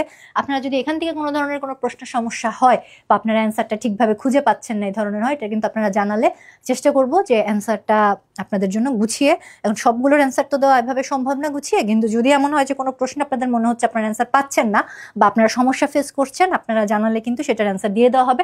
তবে অবশ্যই চেষ্টা করেন এই প্রশাসনিক বিকেন্দ্রীকরণ নিয়ে পড়াশোনা করতে। এই প্রশ্নটা অন্তত বর্তমানের প্রেক্ষাপটে ভীষণ জরুরি। যদি পিএসসি ইন্টেলিজেন্ট প্রশ্ন করে, যদি পিএসসি ভিতর থেকে প্রশ্ন, রোহিঙ্গা নিয়ে গৃহীত ভূমিকা ম্যাপ দিতে হবে এখানে। ভারত এবং প্রতিবেশী রাষ্ট্রগুলোর সাথে বাংলাদেশের পররাষ্ট্রনীতি, দক্ষিণ পূর্ব এশিয়ার ম্যাপ জরুরি এবং তাদের প্রত্যেকের সাথে সম্পর্ক আলাদা আলাদাভাবে চিন্তা করতে হবে। ভারতের সাথে, পাকিস্তানের সাথে, তারপরে হচ্ছে পাকিস্তানে যে রিসেন্টলি পপি বীজ পাঠাইছে পাখির খাবারের মধ্যে, এগুলো আলোচনা করে দিতে পারেন। তারপরে হচ্ছে ভুটানের সাথে, নেপালের সাথে, এটা নিয়ে পড়তে পারেন। এবং এইখানে যেটা সবচেয়ে গুরুত্বপূর্ণ কোশ্চেন সেটা হচ্ছে জলবায়ু কূটনীতি কি, জলবায়ু কূটনীতিতে বাংলাদেশের সম্ভাবনা এবং করণীয়। জলবায়ু কূটনীতি নিয়ে অবশ্যই পড়তে হবে। জলবায়ু কূটনীতিতে বাংলাদেশের সম্ভাবনাগুলো কি কি, বাংলাদেশের করণীয়গুলো কি কি, সেগুলো নিয়েও আলোচনা করতে হবে। এরপরে নবম অধ্যায়ের মধ্যে 10, 11 আমি এর মধ্যে ঢুকিয়ে দিয়েছি, যেটা হচ্ছে মানে সংবিধানের ভিতরে, কারণ আমি এগুলো আলাদাভাবে লিখিনি, যেগুলো জরুরি সেগুলোই লিখেছি। আপনারা অবশ্যই জলবায়ু কূটনীতিতে বাংলাদেশের সম্ভাবনা এটা অবশ্যই পড়ে যাবেন। ডিপ থেকে কোশ্চেন করলে এই প্রশ্ন অবশ্যই থাকবে। 12তম অধ্যায় যেটা চতুর্থ শিল্প বিপ্লব, 12তম অধ্যায় জাস্ট চতুর্থ শিল্প বিপ্লব নিয়ে একটা ঢালাকলা রচনা পড়ে যান। বাংলাদেশ বিষয়াবলিতে লাগবে, ইংরেজিতে লাগবে, তারপরে হচ্ছে আপনাদের বাংলা যে সরাসরি বাংলা রচনা সেখানেও চতুর্থ শিল্প বিপ্লব থাকতে পারে। এই কারণে চতুর্থ শিল্প বিপ্লব নিয়ে একটা 25 মার্কের রচনা আপনারা পড়ে ফেলেন। এরপরে প্রশ্ন যেমনে আসুক আপনারা ওই রচনা থেকেই আপনারা অ্যান্সার করে দিবেন। এখানে 12তম অধ্যায় থেকে চতুর্থ শিল্প বিপ্লব ছাড়া আর তেমন কিছুই পড়ার নাই। চতুর্থ শিল্প বিপ্লব নিয়ে আপনারা, এটা আপনাদের বাংলা রচনার জন্য জরুরি, ইংরেজি রচনার জন্য জরুরি, প্যাসেজের জন্য জরুরি, সবকিছুর জন্য চতুর্থ শিল্প বিপ্লব জরুরি। আপনারা জাস্ট চতুর্থ শিল্প বিপ্লব পড়ে ফেলেন। 13 নম্বর অধ্যায় যেটা থাকবে চাপ সৃষ্টিকারী গোষ্ঠী সুশীল সমাজের ভূমিকা, ভেরি কমন কোশ্চেন। এনজিওর ভূমিকাও কমন কোশ্চেন। সুশাসন কাকে বলে, অন্তরায় সমূহ প্রতিষ্ঠা। এখানে অবশ্যই জাতিসংঘ কর্তৃক যে সুশাসনের ধাপগুলো আছে সেই সুশাসনের ধাপগুলো আপনারা লিখবেন। সুশাসন নিয়ে বানায় কোনো সংজ্ঞা দেবেন না, প্রামাণ্য সংজ্ঞা দিবেন, জাতিসংঘের সংজ্ঞা দেবেন এবং জাতিসংঘ কর্তৃক সুশাসনের ধাপগুলো আছে সেই ধাপগুলো লিখবেন। অন্তরায় সমূহ এবং প্রতিষ্ঠার উপায়, ঝামেলাগুলো লিখবেন। বাংলাদেশে তো জানেনি লাল ফিতার দৌরাত্ম্য আর বিভিন্ন টাইপের বাংলাদেশে ঝামেলা আছে, যে কোনো বইয়ে পাবেন। প্রতিষ্ঠার উপায়, তবে ভূমিকায় যখন সুশাসন লিখবেন অবশ্যই প্রামাণ্য সংজ্ঞা এবং জাতিসংঘের ধাপগুলো বা বিশ্ব ব্যাংকের ধাপগুলো আপনারা কিন্তু সেটা লিখবেন। চাইলে ইতিহাসও লিখতে পারেন সংক্ষেপে। এরপরে যেটা নারী ক্ষমতায়ন, 52-71 নারীর অবদান। শুধু 52-71 না, এখানে এটা খুবই জরুরি এবং এখানে আসতে পারে যে বাংলাদেশের রাজনৈতিক ইতিহাসে নারীর অবদান। বাংলাদেশের রাজনৈতিক ইতিহাসে যদি নারীর অবদান আসে তাহলেও কিন্তু আপনাদের ওই 52 থেকে শুরু করতে হবে। পরবর্তীতে কিন্তু ধীরে ধীরে 69-এর গণঅভ্যুত্থান আসছে, তারপরে হচ্ছে 1954 সালে যে দেখা যাচ্ছে যে 1952 সালের পরের সময় যে গণপরিষদে যে বাঙালি নারীরা ছিল তারা প্রতিবাদ করেছে, সেগুলো আসবে। মুক্তিযুদ্ধে নারীর অবদান নিয়ে আসবে। তারপরে সাথে সাথে কিন্তু বর্তমান সময়েও কিন্তু এর সাথে প্রাসঙ্গিক হয়ে যাবে। যদি শুধু 52-71 ফোকাস করে দেয়, শুধু 52 আর 71 রাখবেন। কিন্তু যদি বাংলাদেশের রাজনীতিতে নারীর অবদান নিয়ে আসে তাহলে কিন্তু আপনাদেরকে বর্তমান সময় পর্যন্ত টানতে হবে। 2 নম্বর প্রশ্ন যেটা থাকবে নারী ক্ষমতায়ন কি, ক্ষমতায়নের ধাপগুলো কি কি। নারী ক্ষমতায়ন নিয়ে আবারও প্রামাণ্য সংজ্ঞা দেবেন, নিজের বানানো সংজ্ঞা দিবেন না। আর ক্ষমতায়নের ধাপগুলো কি কি এটাও বানিয়ে দিবেন না। অনেক কিছু বানিয়ে লিখতে পারেন, কিন্তু অলরেডি এটার একটা ফিক্সড ধাপ আছে, যেটা 5টি ধাপ আছে। জাতিসংঘ থেকে নারী ক্ষমতায়নের জন্য 5টি ধাপ দিয়ে দেওয়া হয়েছে: নিয়ন্ত্রণ, অংশগ্রহণ, সম্পদ, সচেতনতা এবং আত্মমর্যাদা। অলরেডি স্বীকৃত 5টা ধাপ আছে। আপনারা বানায় এটা দিবেন না নারী ক্ষমতায়নের 5টি স্তর। যদি প্রশ্নে সরাসরি নাও আসে নারী ক্ষমতায়নের 5টি স্তর, তাও আপনারা দিয়ে দিবেন, এটা কোনো সমস্যা না। জাস্ট নারী ক্ষমতায়নের যে সংজ্ঞা, তারপরে নারী ক্ষমতায়নের 5টি স্তর আছে জাতিসংঘের সংজ্ঞা মতে আপনারা দিয়ে দিবেন। প্রশ্নে চাক বা না চাক আপনারা এই নিয়ন্ত্রণ, অংশগ্রহণ, সম্পদ, সচেতনতা, আত্মমর্যাদা এগুলো কিন্তু আপনারা দিয়ে দেবেন। এরপরে আবারও সংবিধানে নারী ক্ষমতায়ন, এসডিজি ও তথ্য প্রযুক্তিতে নারীর এখানে দেবেন, রাজনীতিতে নারীর অবদান আমি যেটা নিয়ে বলছিলাম, এবং সবশেষ যেটা প্রশ্ন মুক্তিযুদ্ধ নিয়ে যে চ্যাপ্টার থাকতে পারে যদি ডিপ থেকে কোশ্চেন করে। আবারও বলছি, যদি খুব ডিপ থেকে কোশ্চেন করে তাহলে 72 থেকে 75-এর রাজনৈতিক অবস্থান আপনাদেরকে কিন্তু তুলে ধরতে বলতে পারে। আপনারা এটা বানিয়ে লিখতে পারবেন না, বানিয়ে লেখা ঠিকও না, এটা আপনারা একটু ডিপলি দেখে যাবেন যদি ডিপ থেকে কোশ্চেন করে। আর বাকশাল নিয়ে বর্তমানে আসলে অনেক প্রশ্ন হচ্ছে, আমরা 47-এর রিটেনে প্রিলিতেও দেখেছি বাকশাল নিয়ে প্রশ্ন আছে। তাই বাকশাল নিয়ে প্রশ্ন থাকতে পারে, পক্ষে বিপক্ষে আপনাকে যুক্তি দিতে হবে, অবশ্যই বিপক্ষে যুক্তি দেবেন। এখন পক্ষে যুক্তি দেওয়ার কোনো কারণ নাই, তাহলে খাতা বাতিল হয়ে যেতে পারে। আপনারা বিপক্ষে যুক্তি দিবেন, বাকশাল সম্পর্কে যা জানেন একদম অ্যাব্রিভিয়েশন করে বাকশালের সমস্ত ধাপ আপনারা কিন্তু আলোচনা করবেন। আঞ্চলিক বাহিনীর ভূমিকা খুবই কমন কোশ্চেন। মুক্তিযুদ্ধের সেক্টরগুলো, এটা আসছে সেক্টর বীরশ্রেষ্ঠ নিয়ে প্রশ্ন আসছে, এগুলো মুখস্থ বিদ্যা। বৃহৎ শক্তিবর্গের ভূমিকা আলোচনা করুন, এটা খুব গুরুত্বপূর্ণ কোশ্চেন, বর্তমানের প্রেক্ষাপটে এটা খুবই গুরুত্বপূর্ণ কোশ্চেন। মুক্তিযুদ্ধে বৃহৎ শক্তিবর্গ কি কি ছিল আলাদা আলাদাভাবে আলোচনা করতে হবে। চীন, America, France, Britain, Russia, Bharat সবার আগে যাবে। এই বৃহৎ শক্তিগুলোর ভূমিকা নিয়ে আপনাকে আলাদা আলাদাভাবে এখানে আলোচনা করতে হবে। এবং যদি আমাকে বলা হয় যে এই মুক্তিযুদ্ধ চ্যাপ্টারের সবচেয়ে গুরুত্বপূর্ণ প্রশ্ন কোনটা, যেটা আসার মতন, মানে খুব কমনলি যেটা চলে আসতে পারে, আমরা সমস্ত ইউটোপিয়ান চিন্তা বাদ দিয়ে যদি আমরা একদম প্র্যাকটিক্যাল চিন্তা করি, তাহলে যেটা আসতে পারে মুক্তিযুদ্ধে বৃহৎ শক্তিবর্গের ভূমিকা নিয়ে আলোচনা করুন। এটা আপনারা সবাই জানেন, কিন্তু আরেকটু ভালোভাবে সুন্দরভাবে গুছিয়ে পড়েন।